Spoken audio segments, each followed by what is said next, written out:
ਵਾਹਿਗੁਰੂ ਜੀ ਕਾ ਖਾਲਸਾ ਵਾਹਿਗੁਰੂ ਜੀ ਕੀ ਫਤਿਹ। ਅੱਜ ਦੀ ਇਕੱਤਰਤਾ ਦੇ ਵਿੱਚ ਸਭ ਦਾ ਸਵਾਗਤ ਹੈ ਜੀ। ਜਿੰਨੇ ਵੀ ਜੁੜੇ ਆ ਭਾਗਾਂ ਵਾਲੇ ਆ। ਸ਼ਬਦ ਚੱਲ ਰਿਹਾ ਸੀ, ਬਿਨ ਭਾਗਾਂ ਸਤ ਸੰਗ ਨਾ ਲੱਭੈ, ਬਿਨ ਸੰਗਤ ਮੈਲ ਭਰੀਜੈ ਜੀਓ। ਸੰਗਤ ਤੋਂ ਬਿਨਾਂ ਅਸੀਂ ਮੈਲ ਇਕੱਠੀ ਕਰਦੇ ਹਾਂ ਤੇ ਆਪਣੇ ਤੇ ਸਾਰਿਆਂ ਤੇ ਵਾਹਿਗੁਰੂ ਜੀ ਦੀ ਕਿਰਪਾ ਹੈ, ਜਿਨ੍ਹਾਂ ਨੂੰ ਇਹ ਸਤ ਸੰਗਤ ਦੇ ਵਿੱਚ ਜੁੜਨ ਦਾ ਇਹ ਸੁਭਾਗਾ ਸਮਾਂ ਪ੍ਰਾਪਤ ਹੁੰਦਾ ਹੈ। ਸੋ ਅੱਜ ਦੀ ਸ਼ੁਰੂਆਤ ਆਪਾਂ ਕਰਨ ਜਾ ਰਹੇ ਹਾਂ ਜੀ ਜਾਪ ਦੀ ਸੇਵਾ ਤੋਂ। ਤੇ ਜਾਪ ਦੀ ਸੇਵਾ ਅੱਜ ਲੈ ਰਹੀ ਹੈ ਮਨਦੀਪ ਕੌਰ ਜੀ, ਚੋਣ ਪਟਿਆਲਾ ਤੋਂ, EPP ਨੰਬਰ 10160। ਵਾਹਿਗੁਰੂ ਜੀ ਕਾ ਖਾਲਸਾ ਵਾਹਿਗੁਰੂ ਜੀ ਕੀ ਫਤਿਹ ਜੀ। ਹਾਂਜੀ ਬੇਟਾ ਸ਼ੁਰੂ ਕਰੋ। ਇੱਕ ਓੰਕਾਰ ਸਤਿਨਾਮ ਕਰਤਾ ਪੁਰਖ ਨਿਰਭਉ ਨਿਰਵੈਰ ਅਕਾਲ ਮੂਰਤ ਅਜੂਨੀ ਸੈਭੰ ਗੁਰ ਪ੍ਰਸਾਦ। ਇੱਕ ਓੰਕਾਰ ਸਤਿਨਾਮ ਕਰਤਾ ਪੁਰਖ ਨਿਰਭਉ ਨਿਰਵੈਰ ਅਕਾਲ ਮੂਰਤ ਅਜੂਨੀ ਸੈਭੰ ਗੁਰ ਪ੍ਰਸਾਦ। ਇੱਕ ਓੰਕਾਰ ਸਤਿਨਾਮ ਕਰਤਾ ਪੁਰਖ ਨਿਰਭਉ ਨਿਰਵੈਰ ਅਕਾਲ ਮੂਰਤ ਅਜੂਨੀ ਸੈਭੰ ਗੁਰ ਪ੍ਰਸਾਦ। ਇੱਕ ਓੰਕਾਰ ਸਤਿਨਾਮ ਕਰਤਾ ਪੁਰਖ ਨਿਰਭਉ ਨਿਰਵੈਰ ਅਕਾਲ ਮੂਰਤ ਅਜੂਨੀ ਸੈਭੰ ਗੁਰ ਪ੍ਰਸਾਦ। ਇੱਕ ਓੰਕਾਰ ਸਤਿਨਾਮ ਕਰਤਾ ਪੁਰਖ ਨਿਰਭਉ ਨਿਰਵੈਰ ਅਕਾਲ ਮੂਰਤ ਅਜੂਨੀ ਸੈਭੰ ਗੁਰ ਪ੍ਰਸਾਦ। ਇੱਕ ਓੰਕਾਰ ਸਤਿਨਾਮ ਕਰਤਾ ਪੁਰਖ ਨਿਰਭਉ ਨਿਰਵੈਰ ਅਕਾਲ ਮੂਰਤ ਅਜੂਨੀ ਸੈਭੰ ਗੁਰ ਪ੍ਰਸਾਦ। ਇੱਕ ਓੰਕਾਰ ਸਤਿਨਾਮ ਕਰਤਾ ਪੁਰਖ ਨਿਰਭਉ ਨਿਰਵੈਰ ਅਕਾਲ ਮੂਰਤ ਅਜੂਨੀ ਸੈਭੰ ਗੁਰ ਪ੍ਰਸਾਦ। ਇੱਕ ਓੰਕਾਰ ਸਤਿਨਾਮ ਕਰਤਾ ਪੁਰਖ ਨਿਰਭਉ ਨਿਰਵੈਰ ਅਕਾਲ ਮੂਰਤ ਅਜੂਨੀ ਸੈਭੰ ਗੁਰ ਪ੍ਰਸਾਦ। ਇੱਕ ਓੰਕਾਰ ਸਤਿਨਾਮ ਕਰਤਾ ਪੁਰਖ ਨਿਰਭਉ ਨਿਰਵੈਰ ਅਕਾਲ ਮੂਰਤ ਅਜੂਨੀ ਸੈਭੰ ਗੁਰ ਪ੍ਰਸਾਦ। ਵਾਹਿਗੁਰੂ ਵਾਹਿਗੁਰੂ ਵਾਹਿਗੁਰੂ ਵਾਹਿਗੁਰੂ ਵਾਹਿਗੁਰੂ ਵਾਹਿਗੁਰੂ ਵਾਹਿਗੁਰੂ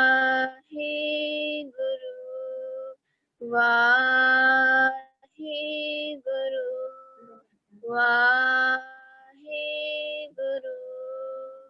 ਵਾਹਿਗੁਰੂ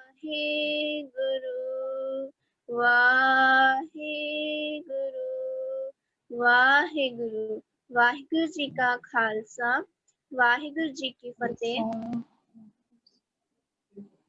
ਵਾਹਿਗੁਰੂ ਜੀ ਕਾ ਖਾਲਸਾ ਵਾਹਿਗੁਰੂ ਜੀ ਕੀ ਫਤਿਹ ਜੀ। ਬਹੁਤ ਬਹੁਤ ਧੰਨਵਾਦ ਜੀ ਮਨਦੀਪ ਕੌਰ ਜੀ, ਬੜੀ ਪਿਆਰ ਦੇ ਨਾਲ ਹੈ ਜਿਹੜਾ ਜਾਪ ਦੀ ਸੇਵਾ ਲਈ ਹੈ, ਬਹੁਤ ਆਨੰਦ ਆਇਆ ਜੀ। ਸੋ ਅੱਜ ਕੀਰਤਨ ਦੀ ਸੇਵਾ ਲੈ ਰਹੇ ਆ ਪ੍ਰਭਜੋਤ ਕੌਰ ਜੀ, ਜ਼ੋਨ ਗੁਰਦਾਸਪੁਰ ਤੋਂ, EPP ਨੰਬਰ 9874। ਵਾਹਿਗੁਰੂ ਜੀ ਕਾ ਖਾਲਸਾ ਵਾਹਿਗੁਰੂ ਜੀ ਕੀ ਫਤਿਹ। ਵਾਹਿਗੁਰੂ ਜੀ ਕਾ ਖਾਲਸਾ ਵਾਹਿਗੁਰੂ ਜੀ ਕੀ ਫਤਿਹ ਜੀ। ਮੈਨੂੰ ਆਵਾਜ਼ ਕਲੀਅਰ ਆਂਦੀ? ਹਾਂਜੀ ਹਾਂਜੀ ਆ ਰਹੀ ਹੈ।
ਵਾਹਿਗੁਰੂ ਜੀ ਕਾ ਖਾਲਸਾ ਵਾਹਿਗੁਰੂ ਜੀ ਕੀ ਫਤਿਹ। ਬੋਲੇ ਸੋ ਨਿਹਾਲ, ਸਤਿ ਸ਼੍ਰੀ ਅਕਾਲ।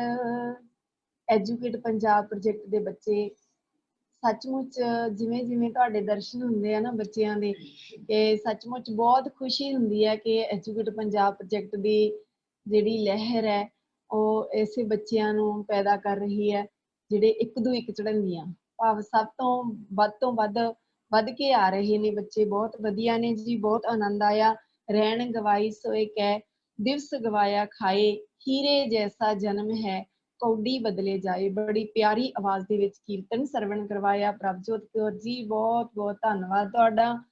ਸੋ ਅੱਜ ਜਿਵੇਂ ਆਪ ਜੀ ਨੂੰ ਸਾਰਿਆਂ ਨੂੰ ਪਤਾ ਹੈ ਕਿ ਅੱਜ ਬੱਚਿਆਂ ਦਾ ਸੈਸ਼ਨ ਹੈ, ਤੇ ਪਿਆਰੇ ਬੱਚਿਓ ਜਿੰਨੇ ਵੀ ਤੁਸੀਂ ਸੁਣ ਰਹੇ ਹੋ, ਹੁਣ ਆਉਣ ਵਾਲੇ ਸ਼ਨੀਵਾਰ ਤੱਕ ਸਾਰੇ ਬੱਚਿਆਂ ਨੇ ਇੱਕ ਇੱਕ ਵਿਸ਼ਾ ਤਿਆਰ ਕਰਕੇ, ਹਨਾ, ਜਿਵੇਂ ਜਿਵੇਂ ਵੀ ਤੁਹਾਡਾ ਟਾਈਮ ਹੋਊਗਾ ਦਿੱਤਾ ਜਾਊ ਤੁਹਾਨੂੰ, ਤੇ ਇੱਕ ਇੱਕ ਵਿਸ਼ਾ ਤਿਆਰ ਕਰਕੇ ਆਉਣ ਵਾਲੇ ਸ਼ਨੀਵਾਰ ਨੂੰ ਫਿਰ ਲਾਈਨ ਲੱਗ ਜਾਵੇ ਤੁਹਾਡੀ ਕਿ ਮੈਂ ਬੋਲਣਾ ਹਨਾ, ਆਪਣਾ ਵਿਸ਼ਾ ਤਿਆਰ ਕਰਕੇ ਭੇਜੋ। ਤੇ ਅੱਜ ਬੱਚਿਆਂ ਦਾ ਸੈਸ਼ਨ ਹੈ, ਜਿਵੇਂ ਪਹਿਲਾ ਸੈਸ਼ਨ ਆਪਾਂ ਲੈ ਰਹੇ ਹਾਂ ਜੀ ਸਿਮਰਨਜੀਤ ਕੌਰ ਜੀ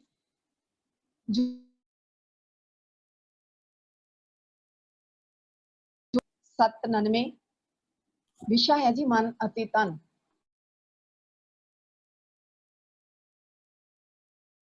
ਪਲੀਜ਼ ਕਰੋ। ਵਾਹਿਗੁਰੂ ਜੀ ਕਾ ਖਾਲਸਾ ਵਾਹਿਗੁਰੂ ਜੀ ਕੀ ਫਤਿਹ ਜੀ। ਵਾਹਿਗੁਰੂ ਜੀ ਕਾ ਖਾਲਸਾ ਵਾਹਿਗੁਰੂ ਜੀ ਕੀ ਫਤਿਹ ਜੀ। ਮੇਰਾ ਨਾਮ Simranjeet Kaur, EPP number 14799, YC ma'am Kulveer ma'am ji. ਮੇਰਾ ਅੱਜ ਦਾ ਵਿਸ਼ਾ ਹੈ ਮਨ ਅਤੇ ਤਨ। ਸਭ ਤੋਂ ਪਹਿਲਾਂ ਆਪਾਂ ਨੂੰ ਪਤਾ ਹੈ ਜਿਹੜਾ ਤਨ ਅਤੇ ਮਨ ਹੈ ਉਹਨਾਂ ਦਾ ਆਪਸ ਵਿੱਚ ਬਹੁਤ ਹੀ ਗਹਿਰਾ ਸੰਬੰਧ ਹੈ। ਜਿਵੇਂ ਕਿ ਜੇ ਆਪਾਂ ਕਹਿ ਦਈਏ ਜਿਹੜਾ ਆਪਣਾ ਤਨ ਹੈ ਉਹ ਸਰਗੁਣ ਅਤੇ ਜਿਹੜਾ ਮਨ ਹੈ ਉਹ ਨਿਰਗੁਣ ਹੈ। ਇਹ ਦੋਨੇ ਆਪਸ ਵਿੱਚ ਮਿਲ ਕੇ ਹੀ ਬਣਦੇ ਹਨ। ਜੇ ਦੋਨੇ ਸਾਡੇ ਸਰੀਰ 'ਚ ਠੀਕ ਹੁੰਦੇ ਹਨ ਤਾਂ ਅਸੀਂ ਬਹੁਤ ਵਧੀਆ ਫੀਲ, ਉਹ ਤਾਂ ਸਾਡੇ ਨਾਲ ਹੀ ਸੋ ਜਾਂਦਾ ਹੈ।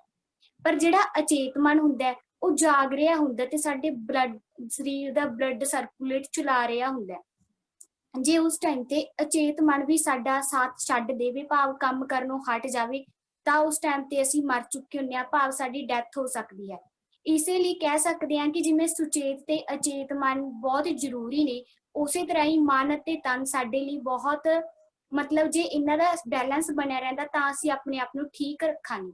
ਮਤਲਬ ਕਿ ਜਿਵੇਂ ਹੁਣ ਆਪਾਂ ਪਹਿਲਾਂ ਗੱਲ ਕਰ ਲੈਂਦੇ ਹਾਂ, ਜੇ ਸਾਡਾ ਤਨ ਠੀਕ ਹੋਊਗਾ, ਮੰਨ ਲਓ ਸਾਡਾ ਮਨ ਵੀ ਠੀਕ ਹੋਵੇਗਾ। ਹੁਣ ਜੇ ਸਾਡੇ ਤਨ ਨੂੰ ਵੀ ਪ੍ਰੋਬਲਮ ਹੈ, ਮੰਨ ਲਓ ਜਾਂ ਸਾਡੇ ਜਾੜ ਦਾ ਦਰਦ ਹੋ ਰਿਹਾ, ਪੱਥਰੀ ਦਾ ਦਰਦ ਹੈ, ਅਸੀਂ ਬਾਹਰ ਸਾਡੇ ਸਰੀਰ ਨੂੰ ਕੋਈ ਵੀ ਦਰਦ ਹੋ ਰਿਹਾ, ਤਾਂ ਅਸੀਂ ਇਹ ਕਹਿ ਸਕਦੇ ਹਾਂ ਕਿ ਸਾਡਾ ਮਨ ਵੀ ਠੀਕ ਹੋਏਗਾ? ਨਹੀਂ, ਉਸ ਟਾਈਮ ਤੇ ਸਾਡਾ ਮਨ ਆਟੋਮੈਟਿਕਲੀ ਹੀ ਉਦਾਸ ਹੋਵੇਗਾ ਕਿਉਂਕਿ ਸਾਨੂੰ ਦਰਦ ਫੀਲ ਹੋ ਰਿਹਾ।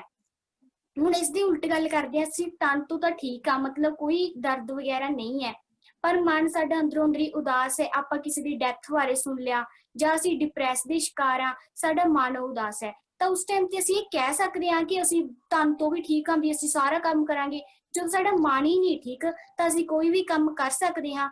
ਉਸੇ ਲਈ ਅੱਜ ਆਪਾਂ ਇਹ ਵਿਸ਼ਾ ਰੱਖਿਆ ਕਿ ਹੁਣ ਸਭ ਤੋਂ ਪਹਿਲਾਂ ਮਤਲਬ ਪੁਆਇੰਟ ਰੱਖਾਂਗੇ ਆਪਾਂ ਆਪਣੇ ਆਪ ਨੂੰ ਹਮੇਸ਼ਾ ਬਿਜ਼ੀ ਰੱਖਣਾ। ਜੇ ਆਪਾਂ ਤਨ ਤੇ ਮਨ ਦੋਨਾਂ ਨੂੰ ਬੈਲੈਂਸ ਬਣਾਉਣਾ ਹੈ, ਦੋਨਾਂ ਨੂੰ ਠੀਕ ਰੱਖਣਾ ਹੈ, ਤਾਂ ਸਭ ਤੋਂ ਪਹਿਲਾ ਪੁਆਇੰਟ ਇਹ ਹੈ ਕਿ ਹਮੇਸ਼ਾ ਆਪਣੇ ਆਪ ਨੂੰ ਬਿਜ਼ੀ ਰੱਖੋ, ਕੰਮ ਦੇ ਵਿੱਚ ਲਗਾ ਕੇ ਰੱਖਣਾ, ਹਮੇਸ਼ਾ ਸਾਰੇ ਕੰਮ ਕਰਦੇ ਰਹੋ। ਆਪਾਂ ਉਦਾਹਰਨ ਇਹਦੇ ਵਿੱਚ ਐਗਜ਼ਾਮਪਲਾਂ ਲੈ ਕੇ ਸਮਝਾਂਗੇ।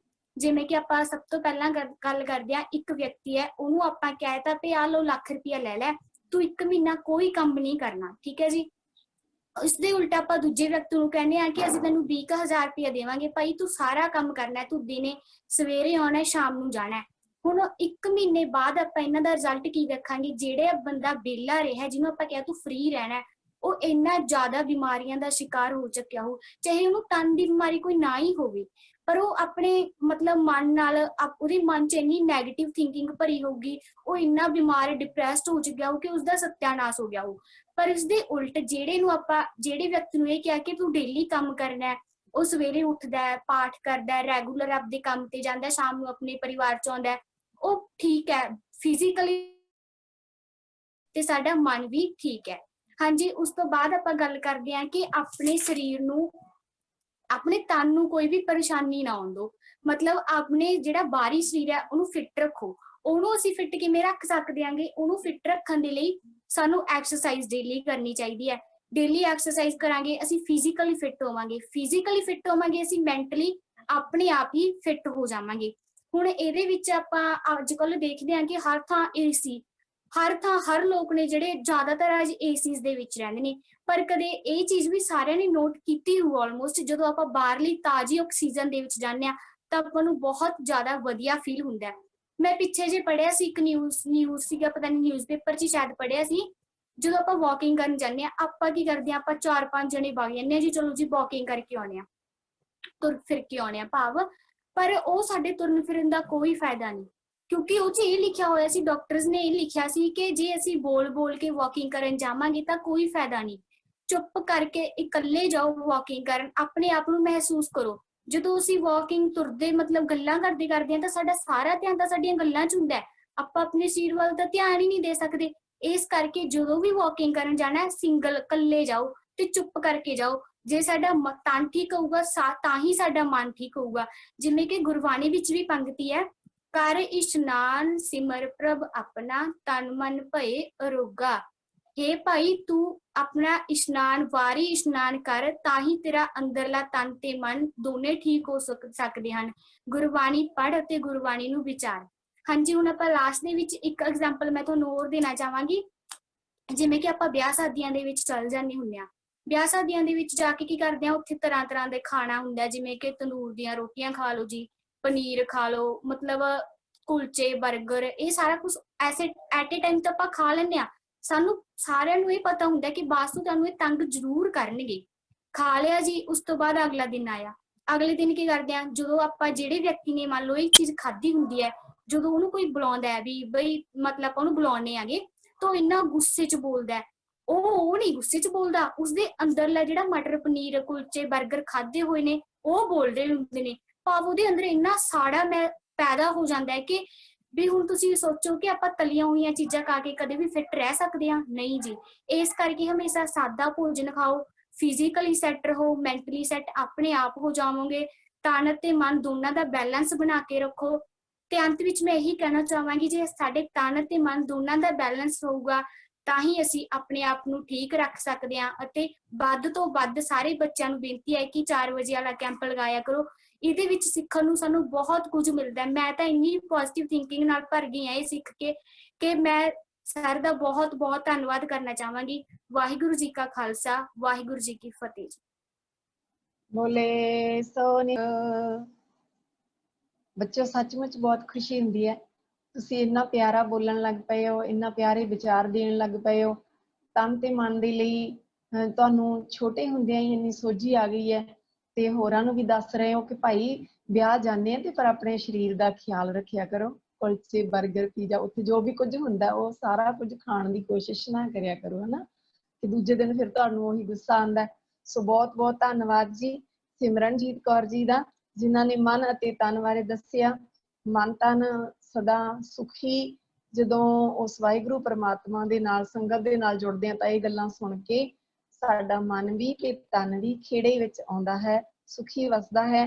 ਸੋ ਦੂਸਰਾ ਸੈਸ਼ਨ ਆਪਾਂ ਸ਼ੁਰੂ ਕਰਨ ਜਾ ਰਹੇ ਹਾਂ ਜੀ। ਰਵਨੀਤ ਕੌਰ ਜੀ, ਜ਼ੋਨ ਪਟਿਆਲਾ ਤੋਂ, EPP ਨੰਬਰ 15248, ਜਿਨ੍ਹਾਂ ਦਾ ਵਿਸ਼ਾ ਹੈ ਮਾਈ ਭਾਗ ਕੌਰ ਜੀ। ਵਾਹਿਗੁਰੂ ਜੀ ਕਾ ਖਾਲਸਾ, ਵਾਹਿਗੁਰੂ ਜੀ ਕੀ ਫਤਿਹ ਜੀ। ਵਾਹਿਗੁਰੂ ਜੀ ਕੀ ਫਤਿਹ ਜੀ। ਮੈਮ ਮੇਰੀ ਆਵਾਜ਼ ਸਹੀ ਆ ਰਹੀ ਹੈ ਜੀ? ਹਾਂਜੀ ਆ ਰਹੀ ਹੈ ਜੀ। ਹਾਂਜੀ ਮੈਮ। ਮੈਮ ਮੇਰਾ ਨਾਮ ਗੁਰਨੂਰ ਕੌਰ ਜੀ, ਮੇਰਾ EPP ਨੰਬਰ 12743 ਐਂਡ ਮੈਮ ਮੇਰਾ ਜ਼ੋਨ ਬਰਨਾਲਾ ਹੈ। ਅੱਜ ਦਾ ਮੇਰਾ ਜੋ ਵਿਸ਼ਾ ਹੈ ਉਹ ਹੈ ਫॉरगिवनेस, ਮਾਫ ਕਰਨਾ। ਸਭ ਤੋਂ ਪਹਿਲਾਂ ਮੈਂ ਐਜੂਕੇਟ ਪੰਜਾਬ ਪ੍ਰੋਜੈਕਟ ਅਤੇ ਅੰਕਲ ਜੀ ਜਸਵਿੰਦਰ ਸਿੰਘ ਜੀ ਖਾਲਸਾ ਦਾ ਬਹੁਤ ਧੰਨਵਾਦ ਕਰਦੀ ਹਾਂ, ਜਿਨ੍ਹਾਂ ਨੇ ਮੈਨੂੰ ਕੈਂਪ ਦੇ ਵਿੱਚ ਬੋਲਣ ਦਾ ਮੌਕਾ ਦਿੱਤਾ ਤੇ ਮੈਨੂੰ ਸਕਾਲਰਸ਼ਿਪ ਮਿਲ ਰਹੀ ਹੈ ਜਿਨ੍ਹਾਂ ਦੀ ਬਦੌਲਤ। ਸੋ ਮੈਂ ਅੱਜ ਦਾ ਆਪਣਾ ਟੌਪਿਕ ਸਟਾਰਟ ਕਰ ਰਹੀ ਹਾਂ ਜੀ। ਸਭ ਤੋਂ ਪਹਿਲਾਂ ਜਿਹੜਾ ਇੱਕ ਫॉरगिवनेस ਵਰਡ ਹੈ, ਇਸ ਦਾ ਇੱਕ ਅਨੋਖਾ ਮਤਲਬ ਹੈ। ਇਸ ਦੇ ਹਰ ਇੱਕ ਸ਼ਬਦ ਦਾ ਇੱਕ ਅਨੋਖਾ ਮਤਲਬ ਨਿਕਲਦਾ ਹੈ। ਇਸ ਦਾ ਜਿਹੜਾ ਪਹਿਲਾ ਸ਼ਬਦ ਹੈ ਉਹ ਹੈ ਐਫ।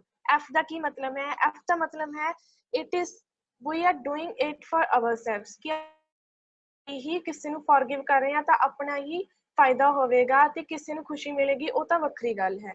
ਸੈਕਿੰਡ ਵਰਡ ਆਉਂਦਾ ਹੈ ਜੀ ਉਹ ਦਾ ਮਤਲਬ ਹੈ an opportunity to become a good one.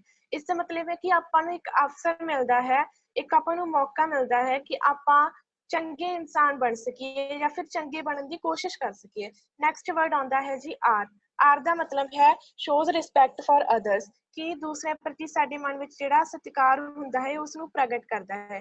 ਅਗਲਾ ਵਰਡ ਆਉਂਦਾ ਹੈ ਜੀ ਇਸ ਦਾ ਮਤਲਬ ਹੈ gives the second person a great happiness, ਕਿ ਇਹ ਸਾਹਮਣੇ ਵਾਲੇ ਇਨਸਾਨ ਨੂੰ ਬਹੁਤ ਜ਼ਿਆਦਾ ਖੁਸ਼ੀ ਦਿੰਦਾ ਹੈ ਜੇਕਰ ਅਸੀਂ ਉਸ ਨੂੰ ਫॉरगिव ਕਰਾਂਗੇ। ਨੈਕਸਟ ਵਰਡ ਆਉਂਦਾ ਹੈ ਜੀ I, it is a precious gift from Waheguru ji. ਇਹ ਇੱਕ ਬਹੁਤ ਜ਼ਿਆਦਾ ਪ੍ਰੀਸ਼ੀਅਸ, ਬਹੁਤ ਜ਼ਿਆਦਾ ਸੋਹਣਾ ਤੋਹਫਾ ਹੈ, ਵਾਹਿਗੁਰੂ ਜੀ ਨੇ ਸਾਨੂੰ ਇਸ ਨੂੰ ਦਿੱਤਾ ਹੈ। ਨੈਕਸਟ ਵਰਡ ਆਉਂਦਾ ਹੈ ਜੀ V, it is a vital thing as it solves many problems. ਇਹ ਬਹੁਤ ਜ਼ਿਆਦਾ ਜ਼ਰੂਰੀ ਚੀਜ਼ ਹੈ ਕਿਉਂਕਿ ਇਹ ਬਹੁਤ ਜ਼ਿਆਦਾ ਪ੍ਰੋਬਲਮਸ ਨੂੰ ਸੋਲਵ ਕਰ ਦਿੰਦੀ ਹੈ। ਨੈਕਸਟ ਵਰਡ ਆਉਂਦਾ ਹੈ ਜੀ E, it gives us more energy and confidence. ਇਹ ਸਾਨੂੰ ਬਹੁਤ ਜ਼ਿਆਦਾ ਐਨਰਜੀ ਤੇ ਕੌਨਫੀਡੈਂਸ ਦਿੰਦੀ ਹੈ। ਇਸ ਤੋਂ ਨੈਕਸਟ ਵਰਡ ਆਉਂਦਾ ਹੈ ਜੀ ਐਨ, ਉਸਦਾ ਮਤਲਬ ਹੈ not natural in everybody but we can acquire it, ਕਿ ਇਹ ਨੈਚੁਰਲ ਨਹੀਂ ਹੈ, ਕੁਦਰਤੀ ਨਹੀਂ ਹੈ ਕਿ ਹਰ ਇੱਕ ਦੇ ਵਿੱਚ ਹੋਣੀ ਹੀ ਹੈ, ਪਰ ਆਪਾਂ ਇਸ ਨੂੰ ਆਪਣੇ ਜੀਵਨ ਦੇ ਵਿੱਚ ਲਿਆ ਸਕਦੇ ਹਾਂ, ਆਪਾਂ ਇਸ ਨੂੰ ਅਕਵਾਇਰ ਕਰ ਸਕਦੇ ਹਾਂ। ਨੈਕਸਟ ਵਰਡ ਆਉਂਦਾ ਹੈ ਜੀ ਈ ਦਾ ਮਤਲਬ ਹੈ enables us to enjoy our life without any revenge, ਕਿ ਆਪਾਂ ਨੂੰ ਇੰਨਾ ਕੁ ਸਾਨੂੰ ਅਨੇਬਲ ਕਰਦੀ ਹੈ, ਸਾਨੂੰ ਇੰਨੀ ਕੁ ਪਰਮਿਸ਼ਨ ਦੇ ਦਿੰਦੀ ਹੈ ਕਿ ਅਸੀਂ ਆਪਣੀ ਜਿਹੜੀ ਲਾਈਫ ਹੈ ਬਿਨਾਂ ਕਿਸੇ ਬਦਲੇ ਤੋਂ, ਬਿਨਾਂ ਕਿਸੇ ਗੁੱਸੇ ਤੋਂ ਜਿਉ ਸਕੀਏ। ਨੈਕਸਟ ਵਰਡ ਆਉਂਦਾ ਹੈ ਜੀ ਐਸ ਦਾ ਮਤਲਬ ਹੈ sometimes we take time to have it, ਕਦੇ ਕਦੇ ਆਪਾਂ ਨੂੰ ਬਹੁਤ ਜ਼ਿਆਦਾ ਸਮਾਂ ਲੱਗ ਜਾਂਦਾ ਹੈ ਇਸ ਨੂੰ ਆਪਣੀ ਜ਼ਿੰਦਗੀ ਦੇ ਵਿੱਚ ਲਿਆਉਣ ਦੇ ਲਈ, ਇਸ ਚੀਜ਼ ਨੂੰ ਆਪਣੀ ਜ਼ਿੰਦਗੀ ਵਿੱਚ ਲਿਆ ਕੇ ਕਿਸੇ ਨੂੰ ਫॉरगिव ਕਰਨ ਦੇ ਲਈ। ਨੈਕਸਟ ਵਰਡ ਆਉਂਦਾ ਹੈ ਜੀ ਐਸ, ਇਸ ਦਾ ਮਤਲਬ ਹੈ it occur slowly but at the end it gives us a life which is free from anger and revenge, ਕਿ ਇਹ ਮੰਨਿਆ ਕਿ ਇਹ ਹੌਲੀ ਹੌਲੀ ਹੁੰਦੀ ਹੈ ਪਰ ਅੰਤ ਦੇ ਵਿੱਚ ਇਹ ਆਪਾਂ ਨੂੰ ਇੱਕ ਅਜਿਹੀ ਜ਼ਿੰਦਗੀ ਦੇ ਦਿੰਦੀ ਹੈ, ਇਹੋ ਜਿਹੀ ਲਾਈਫ ਦੇ ਦਿੰਦੀ ਹੈ ਜਿਹੜੀ ਕਿ ਕਿਸੇ ਵੀ ਗੁੱਸੇ ਜਾਂ ਕਿਸੇ ਵੀ ਬਦਲੇ ਤੋਂ ਬਿਨਾਂ ਹੁੰਦੀ ਹੈ, ਇਸ ਤੋਂ ਫ੍ਰੀ ਹੁੰਦੀ ਹੈ। ਹੁਣ ਗੁਰੂ ਜੀ ਆਪਾਂ ਨੂੰ ਕੀ ਕਹਿੰਦੇ ਹਨ? ਗੁਰੂ ਜੀ ਆਪਾਂ ਨੂੰ ਗੁਰਬਾਣੀ ਵਿੱਚ ਇਹ ਦੱਸਦੇ ਹਨ ਕਿ ਕਿਸੇ ਨੂੰ ਵੀ ਖਿਮਾ ਕਰਨ ਨਾਲ ਸਾਨੂੰ ਕਿੰਨੇ ਲਾਭ ਹੋ ਸਕਦੇ ਹਨ, ਕਿੰਨਾ ਲਾਭਦਾਇਕ ਹੋ ਸਕਦਾ ਹੈ ਕਿਸੇ ਨੂੰ ਵੀ ਫॉरगिव ਕਰਨਾ। ਸ਼ੇਖ ਫਰੀਦ ਜੀ ਇੱਕ ਫਰਮਾਨ ਹੈ, ਉਸਦੇ ਵਿੱਚ ਸਾਨੂੰ ਫਰਮਾਉਂਦੇ ਹਨ ਕਿ ਫਰੀਦਾ ਬੁਰੇ ਦਾ ਭਲਾ ਕਰ, ਗੁੱਸਾ ਮਨ ਨਾ ਹੰਢਾਏ। ਇਸ ਦਾ ਕੀ ਭਾਵ ਹੈ ਜੀ ਕਿ ਅਸੀਂ ਬੁਰੇ ਦਾ ਵੀ ਭਲਾ ਕਰੀਏ, ਜਿਹੜਾ ਬੁਰਾ ਇਨਸਾਨ ਸਾਡੇ ਨਾਲ ਕੁਝ ਬੁਰਾ ਕਰ ਰਿਹਾ ਹੈ ਅਸੀਂ ਉਸ ਦਾ ਵੀ ਭਲਾ ਕਰੀਏ ਤੇ ਆਪਣੇ ਮਨ ਉੱਪਰ ਕੋਈ ਵੀ ਗੁੱਸਾ ਨਾ ਲੈ ਕੇ ਆਈਏ। ਹੁਣ ਇਸ ਤੋਂ ਜਿਹੜੀ ਬਾਅਦ ਵਾਲੀ ਪੰਕਤੀ ਹੈ ਉਸ ਦੇ ਵਿੱਚ ਫਰੀਦ ਜੀ ਕਹਿੰਦੇ ਹਨ, ਫਰੀਦ ਜੀ ਇਸ ਗੱਲ ਦੀ ਗਾਰੰਟੀ ਲੈ ਰਹੇ ਹਨ ਕਿ ਜੇਕਰ ਅਸੀਂ ਫॉरगिवनेस ਨੂੰ ਆਪਣੀ ਜ਼ਿੰਦਗੀ ਵਿੱਚ ਲੈ ਕੇ ਆਵਾਂਗੇ, ਕਿਸੇ ਨੂੰ ਮਾਫ ਕਰਨ ਦਾ ਜਿਹੜਾ ਗੁਣ ਹੈ ਇਸ ਨੂੰ ਆਪਣੀ ਜ਼ਿੰਦਗੀ ਦੇ ਵਿੱਚ ਅਸੀਂ ਲੈ ਆਵਾਂਗੇ ਤਾਂ ਉਹ ਸਾਨੂੰ ਨਿਰੋਗ ਰਹਿਣ ਦੇ ਵਿੱਚ ਬਹੁਤ ਹੈਲਪ ਕਰੇਗਾ, ਬਹੁਤ ਸਾਡੀ ਮਦਦ ਹੋਵੇਗੀ, ਅਸੀਂ ਕਦੇ ਵੀ ਰੋਗੀ ਬਣਾਂਗੇ ਹੀ ਨਹੀਂ। ਜਿਸ ਨੂੰ ਉਹ ਇਸ ਪੰਕਤੀ ਰਾਹੀਂ ਦੱਸਦੇ ਹਨ, ਦੇਹੀ ਰੋਗ ਨਾ ਲੱਗਈ ਪੱਲੇ ਸਭ ਕੁਛ ਪਾਏ। ਜਿਹੜੀ ਇਹ ਫॉरगिवनेस ਹੁੰਦੀ ਹੈ ਨਾ, ਇਹ ਜਿਵੇਂ ਕਿ ਮੈਂ ਪਹਿਲਾਂ ਵੀ ਦੱਸਿਆ ਕਿ ਇਹ ਬਹੁਤ ਜ਼ਿਆਦਾ ਵਧੀਆ ਗਿਫਟ ਹੈ, ਇੱਕ ਅਨਮੁੱਲਾ ਤੇ ਵਡਮੁੱਲਾ ਤੋਹਫਾ ਹੈ। ਹੁਣ ਜੇ ਅਸੀਂ ਸੋਚੀਏ ਫॉरगिवनेस ਸਾਨੂੰ ਕੋਈ ਇਨਾਮ ਨਹੀਂ ਮਿਲਿਆ, ਕੋਈ ਰਿਵਾਰਡ ਨਹੀਂ ਹੈ। ਫॉरगिवनेस ਇਹ ਅਜਿਹੀ ਚੀਜ਼ ਵੀ ਨਹੀਂ ਹੈ ਜਿਹੜੀ ਅਸੀਂ ਕਿਸੇ ਨੂੰ ਚੰਗੇ ਵਰਤਾਵ ਲਈ ਦਿੰਦੇ ਹਾਂ, ਇਹ ਅਸੀਂ ਇਹ ਸੋਚ ਕੇ ਦਿੰਦੇ ਹਾਂ ਕਿ ਉਹ ਜਿਹੜਾ ਸਾਹਮਣੇ ਵਾਲਾ ਇਨਸਾਨ ਹੈ ਇਸ ਚੀਜ਼ ਨੂੰ ਡਿਜ਼ਰਵ ਕਰਦਾ ਹੈ ਜਾਂ ਨਹੀਂ, ਉਸ ਚੀਜ਼ ਦਾ ਹੱਕਦਾਰ ਹੈ ਜਾਂ ਨਹੀਂ। ਫॉरगिवनेस ਇਸ ਗੱਲ ਤੇ ਵੀ ਲਾਗੂ ਨਹੀਂ ਕਰਦੀ ਕਿ ਸਾਹਮਣੇ ਵਾਲੇ ਨੇ ਸਾਥੋਂ ਇਹ ਚੀਜ਼ ਮੰਗੀ ਹੈ ਜਾਂ ਨਹੀਂ।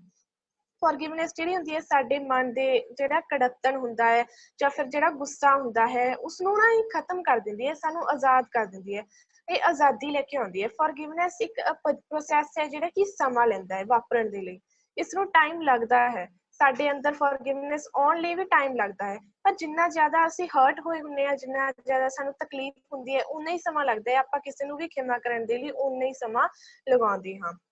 ਜ਼ਰੂਰੀ ਨਹੀਂ ਕਿ ਅਸੀਂ ਆਪਣੇ ਸ਼ਬਦਾਂ ਨਾਲ ਹੀ ਦੱਸਣਾ ਹੈ ਕਿ ਅਸੀਂ ਤੁਹਾਨੂੰ ਮਾਫ ਕਰ ਦਿੱਤਾ ਹੈ ਜਾਂ ਹਾਂ ਅਸੀਂ ਤੁਹਾਨੂੰ ਮਾਫ ਕਰਕੇ ਵੱਡੇ ਆਪਾਂ ਪਰਉਪਕਾਰੀ ਬਣਨਾ ਹੈ, ਨਹੀਂ, ਸਾਡੇ ਜਿਹੜੇ ਐਕਸ਼ਨਸ ਹੁੰਦੇ ਨੇ ਉਹ ਵੀ ਇਹ ਦਰਸਾਉਂਦੇ ਹਨ ਕਿ ਹਾਂ ਅਸੀਂ ਇਹਨਾਂ ਨੂੰ ਸੱਚਮੁੱਚ ਹੀ ਮਾਫ ਕਰ ਦਿੱਤਾ ਹੈ।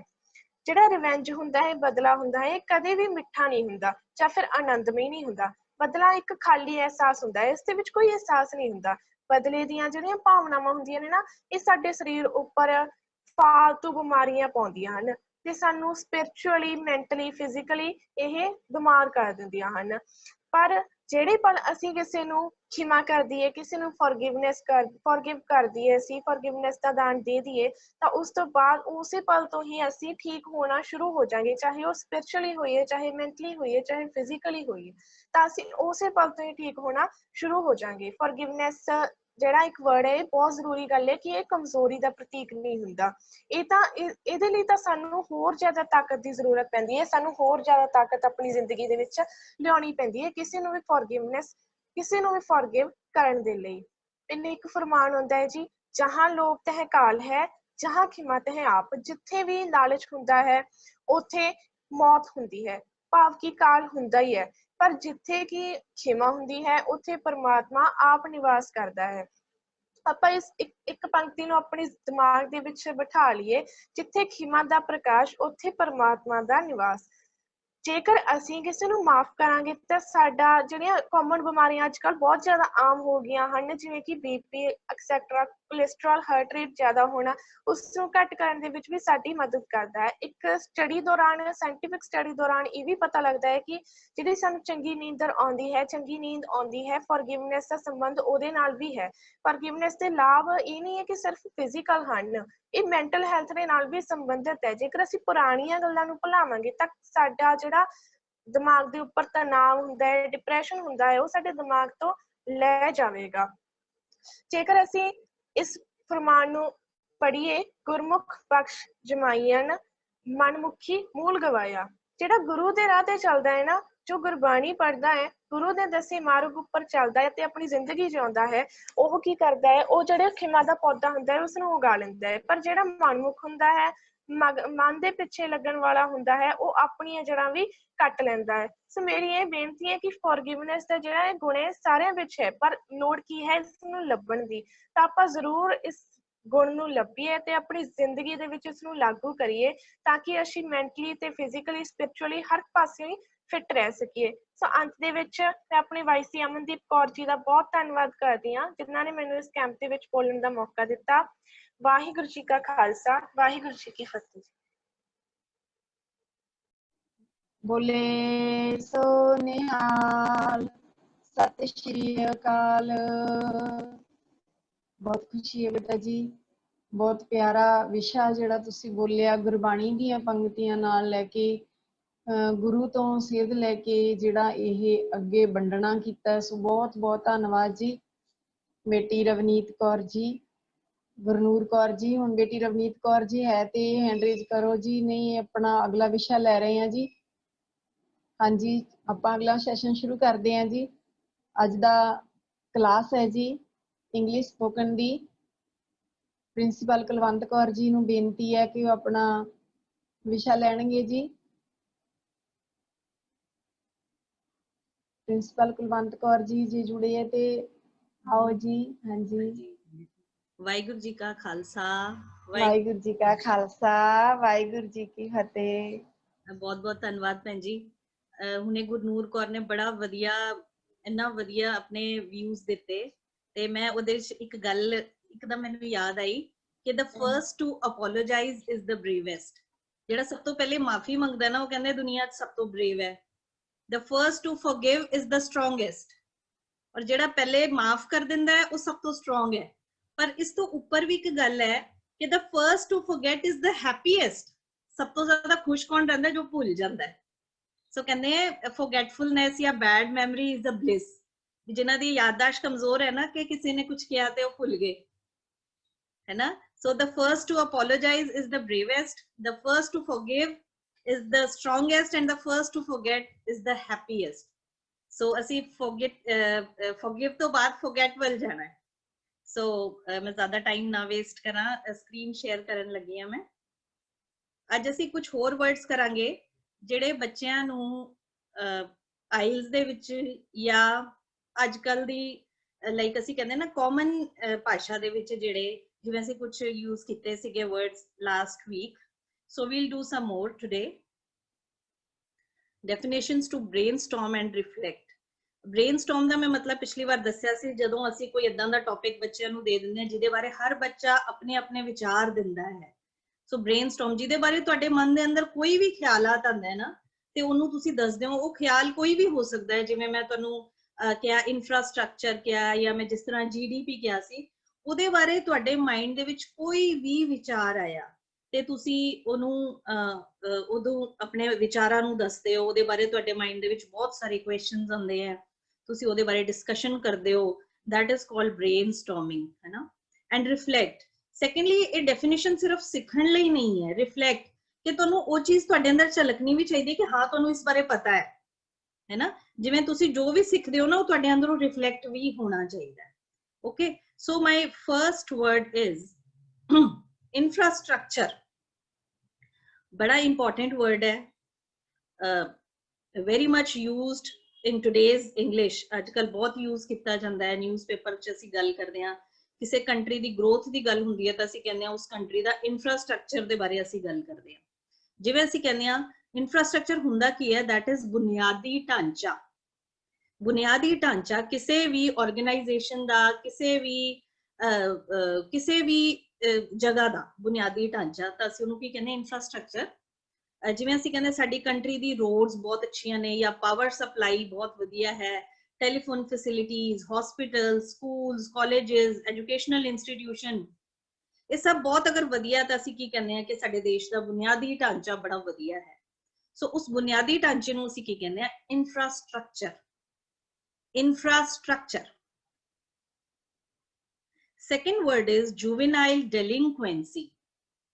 Juvenile delinquency. So juvenile ਹੁੰਦਾ ਹੈ ਜਿਹੜਾ ਇਨਸਾਨ adult ਨਹੀਂ ਹੈ, minor ਹੈ, यानी 18 ਸਾਲ ਤੋਂ ਘੱਟ ਹੈ ਜਾਂ ਬੱਚਾ ਹੈ, ਠੀਕ ਹੈ. juvenile delinquency. delinquency ਹੁੰਦਾ ਹੈ ਅਪਰਾਧੀ ਪ੍ਰਵਿਰਤੀ. ਅਪਰਾਧ ਕਰਨ ਦੀ ਜਿਹੜੀ ਪ੍ਰਵਿਰਤੀ ਹੈ ਨਾ ਉਹਨੂੰ ਕੀ ਕਿਹਾ ਜਾਂਦਾ ਹੈ, juvenile delinquency. आजकल तुसी बहुत वर्ड सुन रहे होगे juvenile courts भी, किसे अगर किसे बच्चे ने कोई अपराध किया है तो उन्हें juvenile court दे विच भेजा जाता है. सो delinquency हुंदा है अपराधी प्रवृत्ति, यानी कि अगर youngsters दे विच, छोटे बच्चों दे विच criminal tendency है, अपराधी प्रवृत्ति है, उन्हें की किया जाता है, juvenile delinquency. ये तुसी अलग अलग करके भी याद कर सकते हो.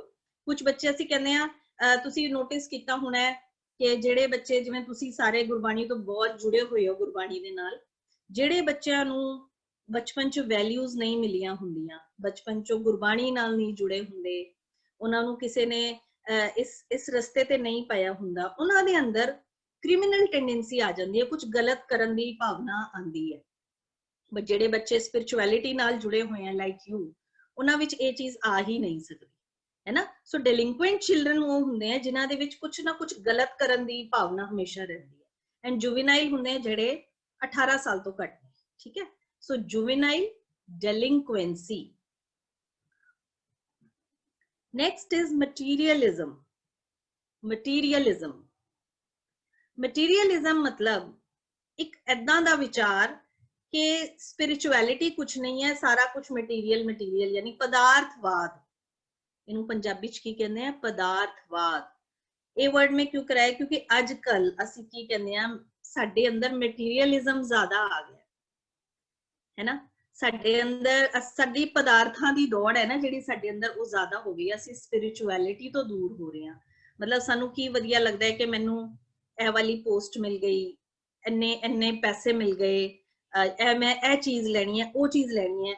सिर्फ पदार्थवाद. मतलब तुसी स्पिरिचुअलिटी नू, there is no room for spirituality. मतलब spirituality दी जो कोई जगह नहीं था, उन्होंने असी की कहांगे पदार्थवाद.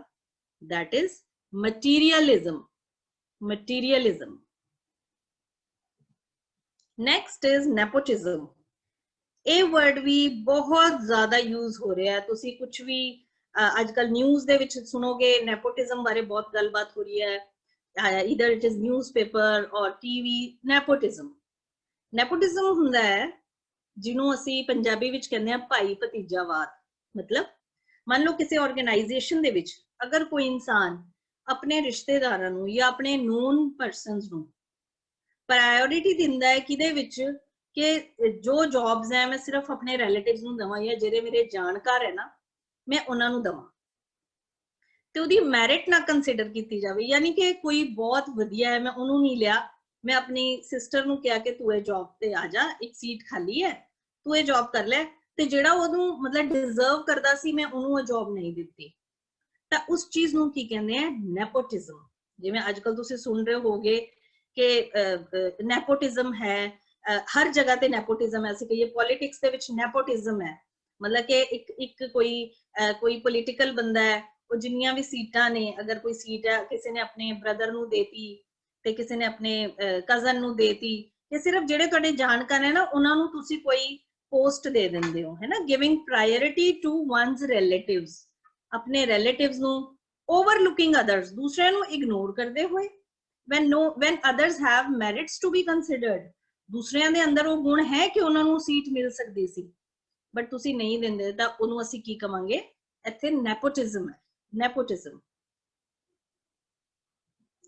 Coming to next word is perception. Very important word, perception.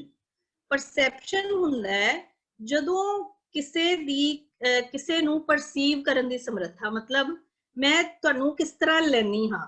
For example ਮੈਂ ਤੁਹਾਨੂੰ ਕਿਹਾ ਕਿ ਤੁਸੀਂ ਮੇਰੇ ਬਾਰੇ ਗਲਤ ਸੋਚ ਰਹੇ ਹੋ, ਹਾਲਾਂਕਿ ਤੁਸੀਂ ਸੋਚ ਨਹੀਂ ਰਹੇ, ਤਾਂ ਤੁਸੀਂ ਮੈਨੂੰ ਕਹਿੰਦੇ ਹੋ ਕਿ ਮੈਮ ਇਹ ਤੁਹਾਡੀ ਪਰਸੈਪਸ਼ਨ ਹੈ ਕਿ ਤੁਸੀਂ ਕਿਸੇ ਚੀਜ਼ ਨੂੰ ਕਿੱਦਾਂ ਰਿਸੀਵ ਕਰਦੇ ਹੋ।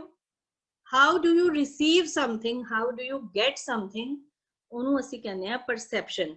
ਜਿਵੇਂ ਮੈਨੂੰ ਲੱਗਿਆ ਕਿ ਉਹਨੇ ਮੈਨੂੰ ਗੁੱਸੇ ਨਾਲ ਬੋਲਿਆ ਤੇ ਮੈਂ ਉਹਨਾਂ ਨੂੰ ਕਿਹਾ ਕਿ ਤੁਸੀਂ ਮੈਨੂੰ ਗੁੱਸੇ ਨਾਲ ਬੋਲਿਆ, ਬਟ ਉਹ ਕਹਿੰਦੇ ਤੁਹਾਡੀ ਪਰਸੈਪਸ਼ਨ ਹੈ ਕਿ ਤੁਸੀਂ ਸੋਚਿਆ, ਠੀਕ ਹੈ, ਤੁਸੀਂ ਪਰਸੀਵ ਕੀਤਾ ਹੈ ਇਸ ਨੂੰ। ਮੈਂ ਏਦਾਂ ਨਹੀਂ ਆ, ਇਹ ਤੁਹਾਡੀ ਪਰਸੈਪਸ਼ਨ ਹੈ, ਇਹ ਤੁਹਾਡਾ ਮੰਨਣਾ ਹੈ। ਸੋ ਅਸੀਂ ਕਿਸੇ ਚੀਜ਼ ਨੂੰ ਕਿੱਦਾਂ ਮੰਨਦੇ ਹਾਂ, ਕਿੱਦਾਂ ਲੈਂਦੇ ਹਾਂ, ਕਿੱਦਾਂ ਰਿਸੀਵ ਕਰਦੇ ਹਾਂ, ਅਸੀਂ ਉਹਨੂੰ ਕੀ ਕਹਿੰਦੇ ਆ? ਪਰਸੈਪਸ਼ਨ। ਸੋ ਪਹਿਲਾ ਵਰਡ ਸੀ ਇਨਫਰਾਸਟ੍ਰਕਚਰ, ਜਿਹਨੂੰ ਅਸੀਂ ਕਹਿੰਦੇ ਆ ਬੁਨਿਆਦੀ ਢਾਂਚਾ। ਜੁਵੇਨਾਈਲ ਡੈਲਿੰਕੁਐਂਸੀ, ਬੱਚਿਆਂ ਦੇ ਵਿੱਚ ਅਪਰਾਧੀ ਪ੍ਰਵਿਰਤੀ ਨੂੰ ਕਹਿੰਦੇ ਆ ਜੁਵੇਨਾਈਲ ਡੈਲਿੰਕੁਐਂਸੀ। ਮਟੀਰੀਅਲਿਜ਼ਮ ਹੁੰਦਾ ਹੈ ਪਦਾਰਥਵਾਦ, ਯਾਨੀ ਕਿ ਅਸੀਂ ਅਧਿਆਤਮਿਕਤਾ ਨੂੰ ਨਹੀਂ ਕੋਈ ਇੰਪੋਰਟੈਂਸ ਦਿੰਦੇ, ਅਸੀਂ ਪਦਾਰਥਾਂ ਨੂੰ ਜ਼ਿਆਦਾ ਇੰਪੋਰਟੈਂਸ ਦਿੰਦੇ ਆ। ਜਿਵੇਂ ਅਸੀਂ ਕੀ ਆ, ਮਟੀਰੀਅਲਿਸਟਿਕ ਲੋਕ ਆ, ਹੈ ਨਾ, ਕਿ ਅਸੀਂ ਪਦਾਰਥਾਂ ਨੂੰ ਜ਼ਿਆਦਾ ਇੰਪੋਰਟੈਂਸ ਦਿੰਦੇ ਆ, ਅਧਿਆਤਮ ਨੂੰ ਨਹੀਂ ਦਿੰਦੇ। ਦੈਨ ਇਜ਼ ਨੈਪੋਟਿਜ਼ਮ, ਜਿਹਨੂੰ ਅਸੀਂ ਕਹਿੰਦੇ ਆ ਭਾਈ ਭਤੀਜਾਵਾਦ, ਸਿਰਫ ਆਪਣੇ ਰਿਲੇਟਿਵਸ ਨੂੰ ਪੋਸਟਸ ਦੇਣੀਆਂ, ਪ੍ਰਾਇੋਰਿਟੀ ਦੇਣੀ। ਐਂਡ ਪਰਸੈਪਸ਼ਨ, ਪਰਸੈਪਸ਼ਨ ਮਤਲਬ how you receive something, how you know something, ਤੁਸੀਂ ਕਿਸੇ ਚੀਜ਼ ਨੂੰ ਕਿੱਦਾਂ ਲਿਆ, that is perception. My next word is philanthropist. Philanthropist, ਇਹ word ਯਾਦ ਰੱਖੋ, ਇਹ ਬੜਾ important word ਹੈ philanthropist। ਤੇ ਯਾਦ ਰੱਖਣ ਦਾ ਤਰੀਕਾ ਵੀ ਦੱਸ ਦਿੰਦੀ ਆ ਮੈਂ, ਕਿਵੇਂ ਇਹਨੂੰ ਯਾਦ ਰੱਖ ਸਕਦੇ ਹੋ।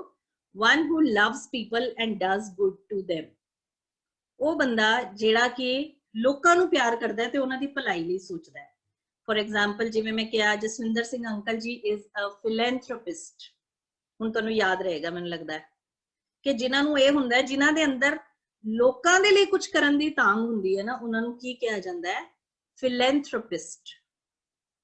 ਫਿਲੈਂਥਰੋਪਿਸਟ, ਓਕੇ ਜੀ। ਨੈਕਸਟ ਇਜ਼ ਪ੍ਰਾਈਵੇਟਾਈਜੇਸ਼ਨ, ਜੋ ਸਾਡੀ ਕੰਟਰੀ ਦੀ ਆਉਣ ਵਾਲੀ ਬਹੁਤ ਵੱਡੀ ਪ੍ਰੋਬਲਮ ਹੋ ਸਕਦੀ ਹੈ। ਜਦੋਂ ਕਿਸੇ ਆਰਗੇਨਾਈਜੇਸ਼ਨ ਦੀ ਕਮਾਂਡ ਸਰਕਾਰੀ ਹੱਥਾਂ ਤੋਂ ਪ੍ਰਾਈਵੇਟ ਹੱਥਾਂ ਵਿੱਚ ਚਲੀ ਜਾਂਦੀ ਹੈ, ਉਹਨੂੰ ਕੀ ਕਹਿੰਦੇ ਆ? ਪ੍ਰਾਈਵੇਟਾਈਜੇਸ਼ਨ, ਨਿੱਜੀਕਰਨ। ਬਹੁਤ ਬੱਚਿਆਂ ਨੂੰ ਇਹਦੇ ਬਾਰੇ ਨੌਲੇਜ ਹੋਏਗੀ, ਜ਼ਰੂਰ ਹੋਏਗੀ। ਪ੍ਰਾਈਵੇਟਾਈਜੇਸ਼ਨ, ਜਿਵੇਂ ਕਿ ਹੁਣ ਸਾਡੀ ਕੰਟਰੀ ਦੇ ਵਿੱਚ ਬਹੁਤ ਸਾਰੀਆਂ ਸੰਸਥਾਵਾਂ ਨੇ ਜਿਨ੍ਹਾਂ ਨੂੰ ਸਰਕਾਰੀ ਹੱਥਾਂ ਚੋਂ ਲੈ ਕੇ ਨਿੱਜੀ ਹੱਥਾਂ ਵਿੱਚ ਦਿੱਤਾ ਜਾ ਰਿਹਾ ਹੈ, ਤਾਂ ਅਸੀਂ ਉਹਨੂੰ ਕੀ ਕਹਿੰਦੇ ਆ? ਪ੍ਰਾਈਵੇਟਾਈਜੇਸ਼ਨ, ਨਿੱਜੀਕਰਨ। ਪ੍ਰਾਈਵੇਟਾਈਜੇਸ਼ਨ, ਪ੍ਰਾਈਵੇਟ ਹੱਥਾਂ ਚਲਾ ਗਿਆ, ਪਬਲਿਕ ਹੱਥਾਂ ਤੋਂ ਪ੍ਰਾਈਵੇਟ ਹੱਥਾਂ ਵਿੱਚ ਚਲਾ ਗਈ ਕੋਈ ਚੀਜ਼। ਜਿਵੇਂ ਫॉर एग्जांपल ਕੋਈ ਬੈਂਕ ਹੈ, ਪਹਿਲੇ ਸਰਕਾਰੀ ਬੈਂਕ ਸੀ ਤੇ ਬਾਅਦ ਵਿੱਚ ਕਿਸੇ ਇੱਕ ਪ੍ਰਾਈਵੇਟ ਓਨਰ ਨੇ ਉਹਨੂੰ ਲੈ ਲਿਆ, ਨਿੱਜੀ ਹੱਥਾਂ ਦੇ ਵਿੱਚ ਚਲਾ ਗਿਆ, ਸਰਕਾਰ ਕੋਲ ਨਹੀਂ ਗਿਆ, ਨਹੀਂ ਰਿਹਾ, ਤਾਂ ਉਹਨੂੰ ਅਸੀਂ ਕੀ ਕਹਿੰਦੇ ਆ? Privatisation, like change of ownership of an organization from government to private body. Next is recession. Recession ਹੁੰਦਾ ਹੈ ਜਦੋਂ ਕਿਸੇ ਕੰਟਰੀ ਦੀ ਜਨਰਲ ਬਿਜ਼ਨਸ ਐਕਟੀਵਿਟੀ ਘਟ ਜਾਂਦੀ ਹੈ। ਜਿਵੇਂ ਅਸੀਂ ਕਹਿੰਦੇ ਆ ਅੱਜ ਕੱਲ ਦੁਕਾਨਾਂ ਤੇ ਕੋਈ ਸਮਾਨ ਹੀ ਨਹੀਂ ਲੈ ਰਿਹਾ, ਪੂਰੀ ਕੰਟਰੀ ਦੀ। ਇਹ ਇੱਕ ਛੋਟੇ ਜਿਹੇ ਜਗ੍ਹਾ ਦੀ ਨਹੀਂ ਗੱਲ ਕਰ ਰਿਹਾ ਸੀ ਕਿ ਇੱਕ ਦੁਕਾਨ ਦੀ ਗੱਲ ਕੀਤੀ ਆ 10 ਦੁਕਾਨਾਂ, ਪੂਰੀ ਕੰਟਰੀ ਦੇ ਵਿੱਚ ਅਗਰ ਅਸੀਂ ਕਹੀਏ ਕਿ ਜਨਰਲ ਲੋਕਾਂ ਨੇ ਖਰੀਦਣਾ ਹੀ ਸਮਾਨ ਬੰਦ ਕਰ ਦਿੱਤਾ ਹੋਏ ਕਿਉਂਕਿ ਉਹਨਾਂ ਕੋਲ ਪੈਸੇ ਹੀ ਨਹੀਂ ਹੈ, ਤਾਂ ਅਸੀਂ ਕੀ ਕਹਿੰਦੇ ਆ? ਕੰਟਰੀ ਦੇ ਵਿੱਚ ਰਿਸੈਸ਼ਨ ਆ ਗਿਆ।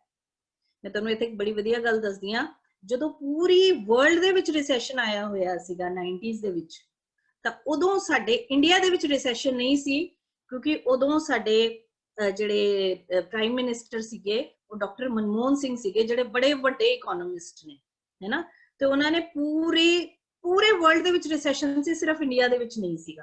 ਮਤਲਬ ਇੰਡੀਆ ਦੇ ਵਿੱਚ ਜਿਹੜੀ ਬਿਜ਼ਨਸ ਐਕਟੀਵਿਟੀ ਸੀਗੀਆਂ ਦੇ ਵਰ ਕੁਆਇਟ ਗੁੱਡ ਸੀਗਾ, ਡਿਕਲਾਈਨ ਨਹੀਂ ਸੀਗਾ। ਰਿਸੈਸ਼ਨ ਹੁੰਦਾ ਐਕਸਟੈਂਡਡ ਡਿਕਲਾਈਨ, ਨੀਚੇ ਚਲੇ ਜਾਣਾ ਕਿਹਦਾ, ਜਨਰਲ ਬਿਜ਼ਨਸ ਐਕਟੀਵਿਟੀਜ਼ ਦਾ, ਯਾਨੀ ਕਿ ਬਿਜ਼ਨਸ ਹੀ ਨਹੀਂ ਹੋ ਰਿਹਾ। ਬਿਜ਼ਨਸ ਨਹੀਂ ਹੋਏਗਾ ਤੇ ਮਾਰਕੀਟ ਦੇ ਵਿੱਚ ਪੈਸਾ ਨਹੀਂ ਹੋਏਗਾ, ਠੀਕ ਹੈ। So that is called recession. Country ਜਿਹੜੀ ਹੈ ਉਹਦੀ ਇਕਨੋਮਿਕ ਐਕਟੀਵਿਟੀ ਰੁਕ ਗਈ, recession. Next is rote learning. Rote learning ਦਾ ਮਤਲਬ ਹੁੰਦਾ ਹੈ ਰੱਟਾ ਮਾਰਨਾ। ਜਿਵੇਂ ਅੱਜ ਕੱਲ ਅਸੀਂ ਕੀ ਕਹਿੰਦੇ ਆ ਕਿ ਬੱਚਿਆਂ ਨੂੰ ਰੋਟ ਲਰਨਿੰਗ ਤੋਂ ਉੱਪਰ ਹੋ ਕੇ ਅੰਡਰਸਟੈਂਡ ਕਰਨਾ ਚਾਹੀਦਾ ਹੈ ਚੀਜ਼ਾਂ ਨੂੰ, ਠੀਕ ਹੈ ਨਾ। So learning something in parrot fashion. Parrot fashion ਮਤਲਬ ਤੋਤੇ ਵਾਂਗੂ ਰਟਣਾ, ਉਹਨੂੰ ਮੀਨਿੰਗ ਨਹੀਂ ਸਮਝਣਾ, ਉਹਨੂੰ ਤੋਤੇ ਵਾਂਗੂ ਰਟਣਾ, ਉਹਨੂੰ ਕੀ ਕਿਹਾ ਜਾਂਦਾ ਹੈ, ਰੋਟ ਲਰਨਿੰਗ। ਜਦੋਂ ਅਸੀਂ ਕਿਸੇ ਚੀਜ਼ ਨੂੰ ਯਾਦ ਕਰ ਰਹੇ ਹਾਂ, ਉਹਦਾ ਮੀਨਿੰਗ ਨਹੀਂ ਸਮਝ ਰਹੇ, ਸਿਰਫ ਉਹਨੂੰ ਰੱਟ ਰਹੇ ਹਾਂ ਤੋਤੇ ਵਾਂਗੂ ਇਨ ਅ ਪੈਰਟ ਫੈਸ਼ਨ, ਤਾਂ ਫਿਰ ਅਸੀਂ ਉਹਨੂੰ ਕੀ ਕਹਿੰਦੇ ਹਾਂ, ਰੋਟ learning. rote learning. And the last is soft skill. Soft skills ਹੁੰਦੇ ਹੈ ਇਦਾਂ ਦੇ skills, ਇਹ soft skills ਅੱਜਕੱਲ ਬੱਚਿਆਂ ਦੇ ਅੰਦਰ ਹੋਣੇ ਬਹੁਤ ਜ਼ਰੂਰੀ ਹੈ। soft skills ਹੁੰਦੇ ਹੈ ਜਦੋਂ ਤੁਹਾਡੇ ਅੰਦਰ ਕਮਿਊਨੀਕੇਟ, ਕਿਸੇ ਨਾਲ ਗੱਲਬਾਤ ਕਰਨ ਦਾ ਸਕਿੱਲ ਆ ਜਾਵੇ, ਟੀਮ ਵਰਕ ਕਰਨ ਦਾ ਸਕਿੱਲ ਆ ਜਾਵੇ, ਹੈ ਨਾ।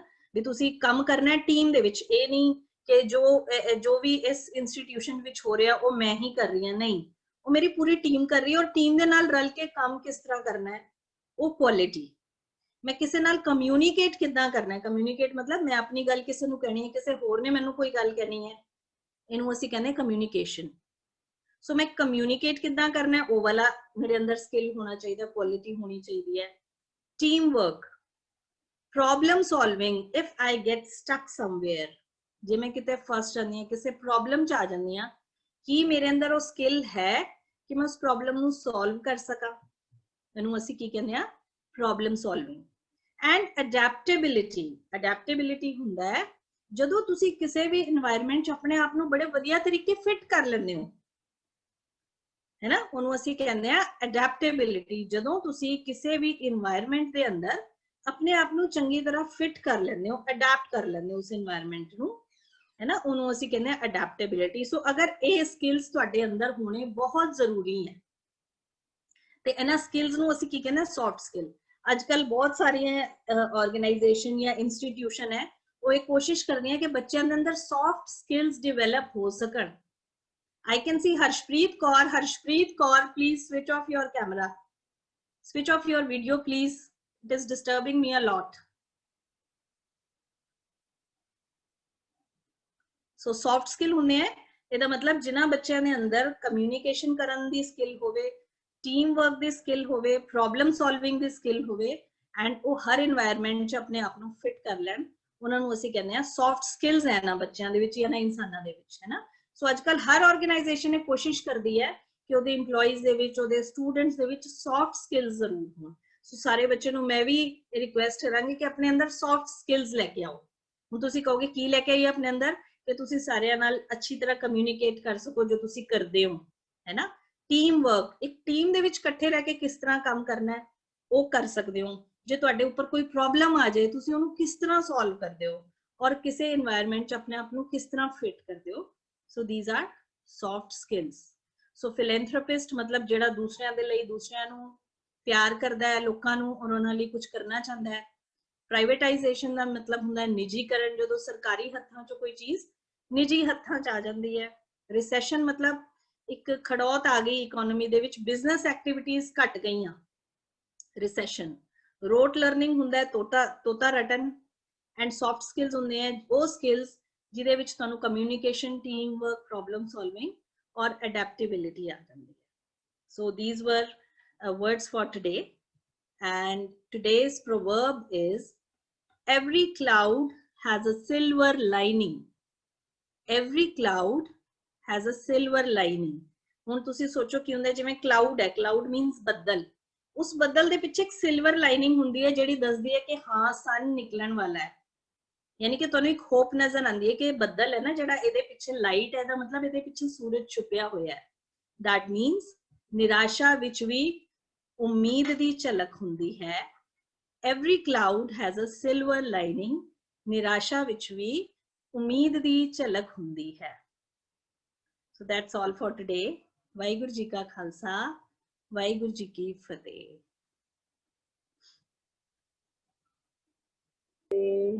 ਵਾਹਿਗੁਰੂ ਜੀ ਕਾ ਖਾਲਸਾ, ਵਾਹਿਗੁਰੂ ਜੀ ਕੀ ਫਤਿਹ ਜੀ।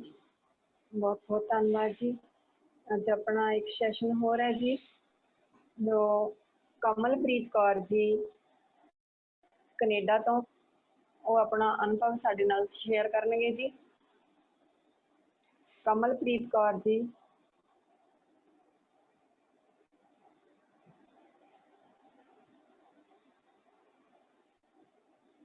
ਹਾਂਜੀ ਭੈਣ ਜੀ, ਜੁੜੇ ਨੇ ਜੀ।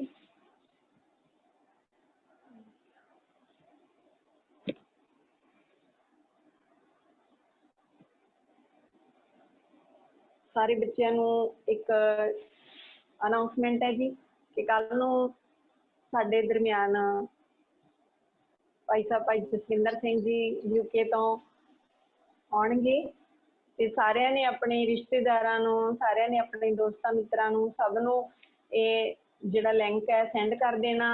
ਇਹ ਆਪਣਾ ਇਹ ਪਾਸਵਰਡ ID ਹੈ ਜਿਹੜਾ ਭੇਜ ਦੇਣਾ, ਕਿ ਕੱਲ ਨੂੰ ਸਾਰੇ ਆ ਜਿਹੜੇ ਉਹ ਵੱਧ ਤੋਂ ਵੱਧ ਲਾਹਾ ਲੈਣ, ਸੁਣਨ।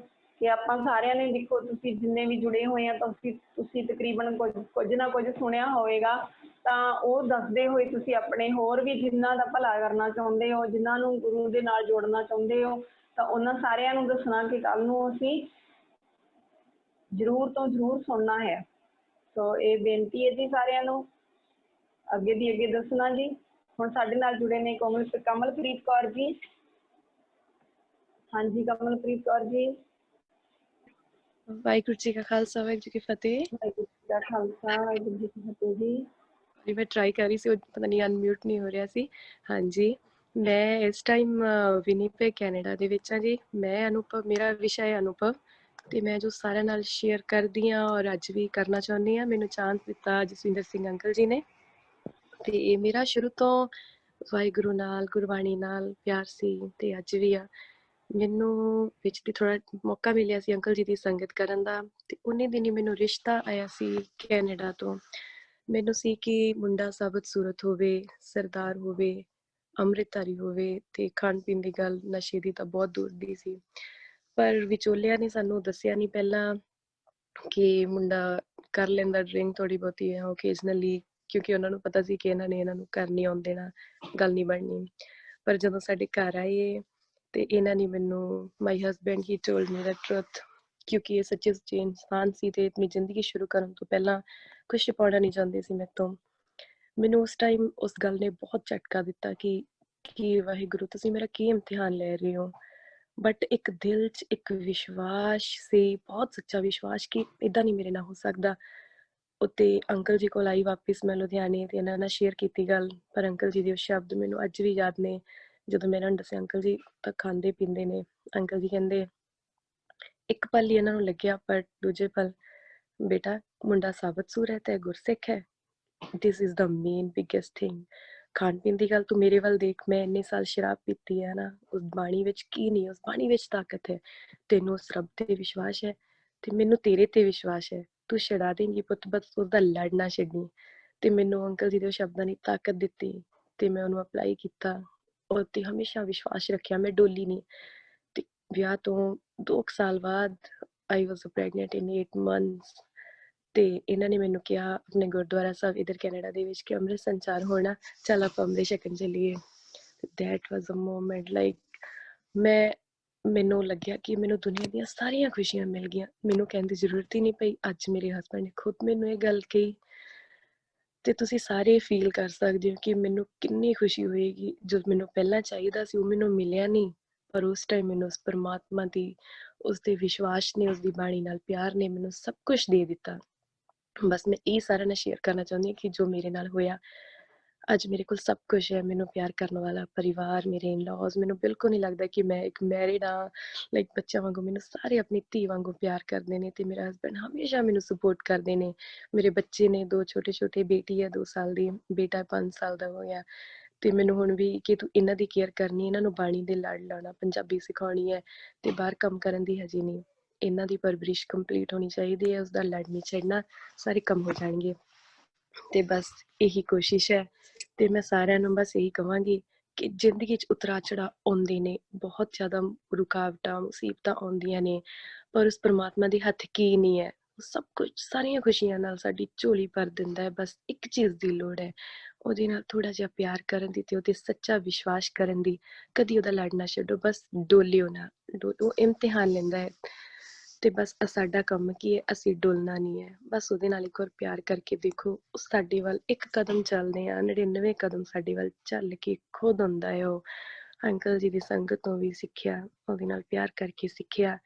ਆ ਮੇਰਾ ਐਕਸਪੀਰੀਅੰਸ ਹੈ, ਮੈਂ ਜੋ ਸਾਰਿਆਂ ਨਾਲ ਸ਼ੇਅਰ ਕਰਨਾ ਚਾਹੁੰਦੀ ਸੀ। ਤੁਹਾਡਾ ਬਹੁਤ ਧੰਨਵਾਦ ਕਿ ਮੈਨੂੰ ਚਾਂਸ ਮਿਲਿਆ, ਬਹੁਤ ਬਹੁਤ ਧੰਨਵਾਦ ਜੀ। ਵਾਹਿਗੁਰੂ ਜੀ ਕਾ ਖਾਲਸਾ, ਵਾਹਿਗੁਰੂ ਜੀ ਕੀ ਫਤਿਹ। ਵਾਹਿਗੁਰੂ ਜੀ ਕੀ ਫਤਿਹ। ਬੋਲੇ ਸੋ ਨਿਹਾਲ, ਸਤਿ ਸ਼੍ਰੀ ਅਕਾਲ। ਬਹੁਤ ਬਹੁਤ ਧੰਨਵਾਦ ਜੀ। ਸੱਚਮੁੱਚ ਵਿਸ਼ਵਾਸ ਦੀ ਗੱਲ ਹੁੰਦੀ ਹੈ ਕਿ ਜਦੋਂ ਅਸੀਂ ਗੁਰੂ ਤੇ ਵਿਸ਼ਵਾਸ ਕਰਦੇ ਹਾਂ ਤਾਂ ਫਿਰ ਸਾਡੀ ਸੱਚੀ ਜਿਹੜੀ ਮਨ ਦੀ ਭਾਵਨਾ ਹੈ ਉਹ ਜ਼ਰੂਰ ਪੂਰੀ ਹੁੰਦੀ ਹੈ।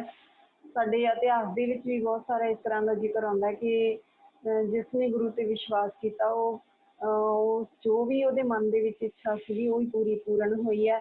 ਕਿਉਂਕਿ ਗੁਰੂ ਤੇ ਵਿਸ਼ਵਾਸ ਦੀ ਹੀ ਗੱਲ ਲੋੜ ਹੁੰਦੀ ਹੈ, ਸਾਨੂੰ ਸਾਡਾ ਵਿਸ਼ਵਾਸ ਬਣ ਜਾਵੇ। ਬਾਣੀ ਪੜ੍ਹ ਕੇ ਵਿਸ਼ਵਾਸ ਬਣਦਾ, ਤੇ ਬਾਣੀ ਇਹੀ ਕੰਮ ਕਰਦੀ ਹੈ ਕਿ ਸਾਡੇ ਵਿੱਚੋਂ ਜਿਹੜਾ ਔਗਣ ਹੈ ਦੂਰ ਕਰ ਦਿੰਦੀ ਹੈ ਤੇ ਗੁਣ ਬਖਸ਼ਿਸ਼ ਕਰਦੀ ਹੈ। ਸਤਿਗੁਰ ਜੀ ਨੇ ਭਾਈ ਗੁਰਦਾਸ ਜੀ ਦੀਆਂ ਵਾਰਾਂ ਦੇ ਵਿੱਚ ਲਿਖਿਆ, ਚਰਨ ਸ਼ਰਨ ਗੁਰ ਏਕ ਪੈਂਡਾ ਜਾਏ ਚੱਲ, ਸਤਿਗੁਰ ਕੋਟ ਪੈਂਡਾ ਆਗੇ ਹੋਏ ਲੇਤ ਹੈ। ਕਿ ਸਤਿਗੁਰ ਜੀ ਕਰੋੜਾਂ ਕਦਮ ਅੱਗੇ ਹੋ ਕੇ, ਆਪਾਂ ਇੱਕ ਕਦਮ ਚੱਲਦੇ ਹਾਂ ਤੇ ਕਰੋੜਾਂ ਕਦਮ ਅੱਗੇ ਹੋ ਕੇ ਲੈਣ ਆਉਂਦੇ ਆ। ਭਾਵ ਸਾਡੀਆਂ ਜਿਹੜੀਆਂ ਇੱਛਾਵਾਂ ਨੇ ਉਹ ਪੂਰੀਆਂ ਕਰਦੇ ਆ ਤੇ ਸਾਨੂੰ ਭਗਤੀ ਨਾਲ ਜੋੜਨਾ ਕਰਦੇ ਆ। ਸੋ ਬਹੁਤ ਬਹੁਤ ਧੰਨਵਾਦ ਜੀ ਕੋਮਲਪ੍ਰੀਤ ਕੌਰ ਜੀ, ਜਿਨ੍ਹਾਂ ਨੇ ਇਹ ਵਿਸ਼ਾ ਆਪਣਾ ਅਨੁਭਵ ਹੈ ਜਿਹੜਾ ਸਾਡੇ ਨਾਲ ਸ਼ੇਅਰ ਕੀਤਾ। ਸਾਨੂੰ ਵੀ ਸਾਰਿਆਂ ਨੂੰ, ਸੁਣਨ ਵਾਲਿਆਂ ਨੂੰ ਇਹ ਵਿਸ਼ਵਾਸ ਬਣਦਾ ਹੈ, ਜਿਵੇਂ ਅੰਕਲ ਜੀ ਕਹਿ ਦਿੰਦੇ ਆ ਕਿ ਮੇਰੀ ਸਟੋਰੀ ਸੁਣਨ ਤੋਂ ਬਾਅਦ ਸਾਰਿਆਂ ਨੂੰ ਵਿਸ਼ਵਾਸ ਬਣਦਾ ਹੈ ਕਿ ਉਹ ਵਾਹਿਗੁਰੂ ਜੀ ਕਿਵੇਂ ਕਾਰਜ ਸਵਾਰਦਾ ਹੈ। ਸੋ ਇਸ ਤਰ੍ਹਾਂ ਦੀਆਂ ਜਿਹੜੀਆਂ ਆਪਣੀਆਂ ਹੱਡ ਬੀਤੀਆਂ ਹੁੰਦੀਆਂ ਗੱਲਾਂ, ਉਹਦੇ ਨਾਲ ਸਾਨੂੰ ਸਾਰਿਆਂ ਨੂੰ ਵਿਸ਼ਵਾਸ ਬਣਦਾ ਹੈ ਜੀ। ਹਾਂਜੀ, EPP ਨੰਬਰ 13811 ਜੀ, 13811। ਵਾਹਿਗੁਰੂ ਜੀ ਕਾ ਖਾਲਸਾ, ਵਾਹਿਗੁਰੂ ਜੀ ਕੀ ਫਤਿਹ ਜੀ। ਸਭ ਤੋਂ ਪਹਿਲਾਂ ਮੈਂ ਮੈਮ ਦਾ ਬਹੁਤ ਬਹੁਤ ਧੰਨਵਾਦ ਕਰਨਾ ਚਾਹੁੰਦੀ ਹਾਂ, ਉਹਨਾਂ ਨੇ ਸਾਨੂੰ ਬਹੁਤ ਵਧੀਆ ਸਿੱਖਿਆ ਦਿੱਤੀ। ਮੈਮ ਮੇਰਾ ਕੁਐਸਚਨ ਹੈ, ਹਾਂਜੀ,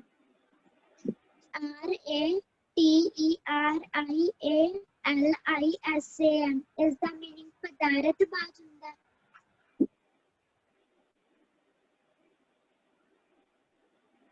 ਹਾਂਜੀ ਭੈਣ ਜੀ ਕੁਲਵੰਤ ਕੌਰ ਜੀ। ਹਾਂਜੀ, ਮੈਨੂੰ ਨਾ ਬੇਟੇ ਪਤਾ ਨਹੀਂ ਚੱਲਿਆ, ਤੁਸੀਂ ਏਦਾਂ ਕਰੋ ਚੈਟ ਬਾਕਸ ਦੇ ਵਿੱਚ ਲਿਖ ਦਿਓ ਆਪਣਾ ਵਰਡ, ਮੈਨੂੰ ਸਮਝ ਨਹੀਂ ਆਈ ਤੁਸੀਂ ਕੀ ਕਿਹਾ।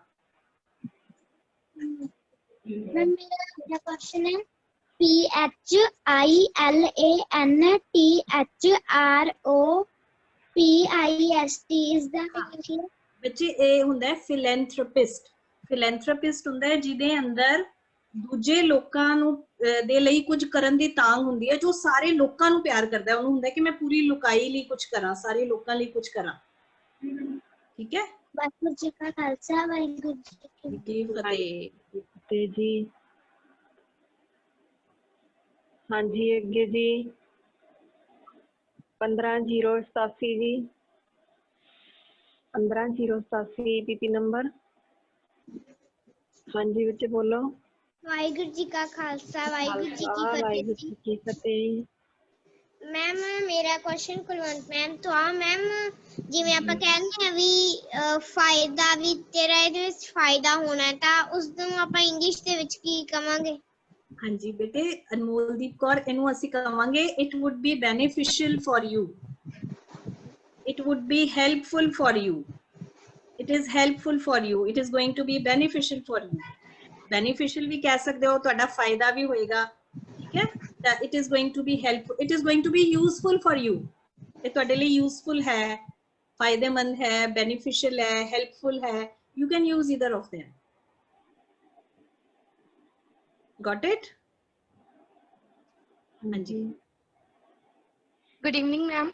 गुड इवनिंग, वाहिगुरु जी की फतेह। हाँ जी, मैम जो स्टार्टिंग से ਤੁਸੀਂ ਸਕਰੀਨ ਸ਼ੇਅਰ ਕੀਤੀ ਸੀ ਉੱਥੇ ਵਰਡ ਸੀ ਨਾ ਬ੍ਰੇਨਸਟੋਰਮ, ਮੈਮ ਉਹਦਾ ਕੀ ਮੀਨਿੰਗ ਹੈ? ਬੱਚੇ ਬ੍ਰੇਨਸਟਾਰਮਿੰਗ ਹੈ। ਮੰਨ ਲਓ ਮੈਂ ਤੁਹਾਨੂੰ ਇੱਕ ਵਰਡ ਦੇ ਦਵਾਂ ਇੱਥੇ ਕਿ ਹਾਂਜੀ ਮੈਂ ਤੁਹਾਨੂੰ ਇੱਕ ਵਰਡ ਦਿੱਤਾ। ਮੈਮ ਹਾਂਜੀ ਹਾਂਜੀ ਬੇਟੇ, ਮੈਂ ਤੁਹਾਨੂੰ ਮੰਨ ਲਓ ਕੋਈ ਵਰਡ ਦਿੱਤਾ ਇੱਥੇ, ਜਿਵੇਂ ਉਹਨਾਂ ਨੇ ਪੁੱਛਿਆ ਫਾਇਦਾ, ਫਾਇਦੇ ਨੂੰ ਕੀ ਕਹਿੰਦੇ ਆ, ਮੈਂ ਇਸ ਤਰ੍ਹਾਂ ਦਾ ਤੁਹਾਨੂੰ ਕੋਈ ਵਰਡ ਦਿੱਤਾ, ਤੁਸੀਂ ਸਾਰਿਆਂ ਨੇ ਆਪਣੇ ਆਪਣੇ ਵਿਊਜ਼ ਦਿੱਤੇ ਉਹਦੇ ਬਾਰੇ ਕਿ ਮੈਮ ਇਹਨੂੰ ਇਹ ਵੀ ਕਹਿ ਸਕਦੇ ਆ, ਇਹਨੂੰ ਇਹ ਵੀ ਕਹਿ ਸਕਦੇ ਆ, ਅਸੀਂ ਇਹਨੂੰ ਇਸ ਵਰਡ ਨੂੰ ਏਦਾਂ ਵੀ ਯੂਜ਼ ਕਰ ਸਕਦੇ ਆ।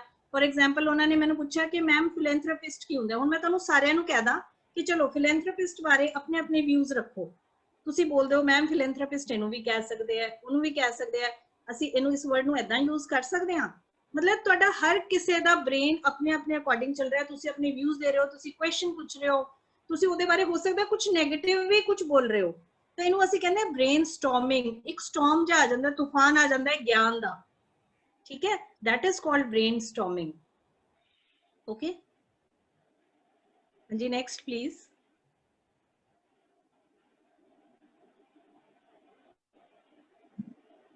मैम वाहिगुरु जी का खालसा वाहिगुरु जी की फतेह। हाँ जी बेटे, आई एम ऑडिबल मैम? हाँ जी, you are very much audible. Ma'am ਤੁਹਾਨੂੰ ਮੈਨੂੰ ਤੁਹਾਡੇ ਤੋਂ ਰਿਸੈਪਸ਼ਨ ਦਾ ਮੀਨਿੰਗ ਪੁੱਛਣਾ ਸੀ। ਰਿਸੈਸ਼ਨ ਹੁੰਦਾ ਹੈ, ਦੇਖੋ ਤੁਹਾਡੇ ਸਕੂਲ ਦੇ ਵਿੱਚ ਰਿਸੈਸ ਹੁੰਦੀ ਹੈ ਨਾ, ਰਿਸੈਸ ਥੋੜੀ ਦੇਰ ਲਈ ਬ੍ਰੇਕ ਹੁੰਦੀ ਹੈ ਨਾ, ਰਿਸੈਸ ਹੁੰਦੀ ਹੈ ਨਾ, ਤਾਂ ਮਤਲਬ ਕੀ ਹੋਇਆ, ਤੁਸੀਂ ਇੱਕ ਕੰਮ ਕਰ ਰਹੇ ਹੋ ਤੇ ਉਹਦੇ ਵਿੱਚ ਥੋੜੀ ਜਿਹੀ ਬ੍ਰੇਕ ਲੱਗ ਗਈ, ਰਿਸੈਸ ਹੋ ਗਈ, ਠੀਕ। ਤੇ ਜਦੋਂ ਸਾਡੀ ਅਰਥ ਵਿਵਸਥਾ ਦੇ ਵਿੱਚ ਏਦਾਂ ਦਾ ਟਾਈਮ ਆ ਜਾਵੇ ਕਿ ਲੋਕਾਂ ਕੋਲ ਇੰਨਾ ਪੈਸਾ ਹੋਵੇ ਹੀ ਨਾ ਕਿ ਉਹ ਕੋਈ ਚੀਜ਼ ਖਰੀਦ ਸਕਣ, ਵੇਚ ਸਕਣ, ਬਿਜ਼ਨਸ ਐਕਟੀਵਿਟੀ ਘਟ ਜਾਵੇ, ਇਹ ਇੱਕ ਜਣੇ ਦੀ ਗੱਲ ਨਹੀਂ, ਆਲ ਓਵਰ ਜੇ ਅਸੀਂ ਕਹੀਏ ਤਾਂ ਅਸੀਂ ਕਹਿੰਦੇ ਆ ਖੜੋਤ ਆ ਗਈ, ਸਾਡੀ ਅਰਥ ਵਿਵਸਥਾ ਖੜ ਗਈ ਆ ਕੇ, ਲੋਕਾਂ ਕੋਲ ਪੈਸਾ ਨਹੀਂ ਹੈ, ਲੋਕੀ ਕੁਝ ਖਰੀਦ ਵੇਚ ਨਹੀਂ ਰਹੇ ਹੈ, ਕੰਟਰੀ ਦਾ ਇੱਕ ਤਰੀਕੇ ਦੀ GDP ਨੀਚੇ ਜਾ ਰਹੀ ਹੈ, ਕੰਟਰੀ ਦੇ ਪੈਸੇ ਘਟ ਰਹੇ ਆ, ਆਪਾਂ ਇੱਕ ਮਤਲਬ ਆਮ ਲੈਂਗੁਏਜ ਚ ਗੱਲ ਕਰੀਏ, ਅਰਥ ਵਿਵਸਥਾ ਰੁਕ ਗਈ ਹੈ, ਉਹਨੂੰ ਅਸੀਂ ਕਹਿੰਦੇ ਆ ਰਿਸੈਸ਼ਨ, ਠੀਕ ਹੈ।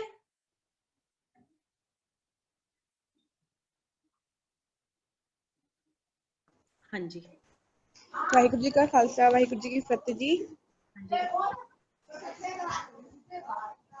वाहिगुरु। हाँ जी, रुपिंदर कौर बोलो। मैम स्पिरिचुअलिटी दा मीनिंग की हुंदा है? स्पिरिचुअलिटी हुंदा है अध्यात्मिकता, अध्यात्मिकता। मैम वो बड़ा स्पिरिचुअल है, बड़ा अध्यात्मिक है वो।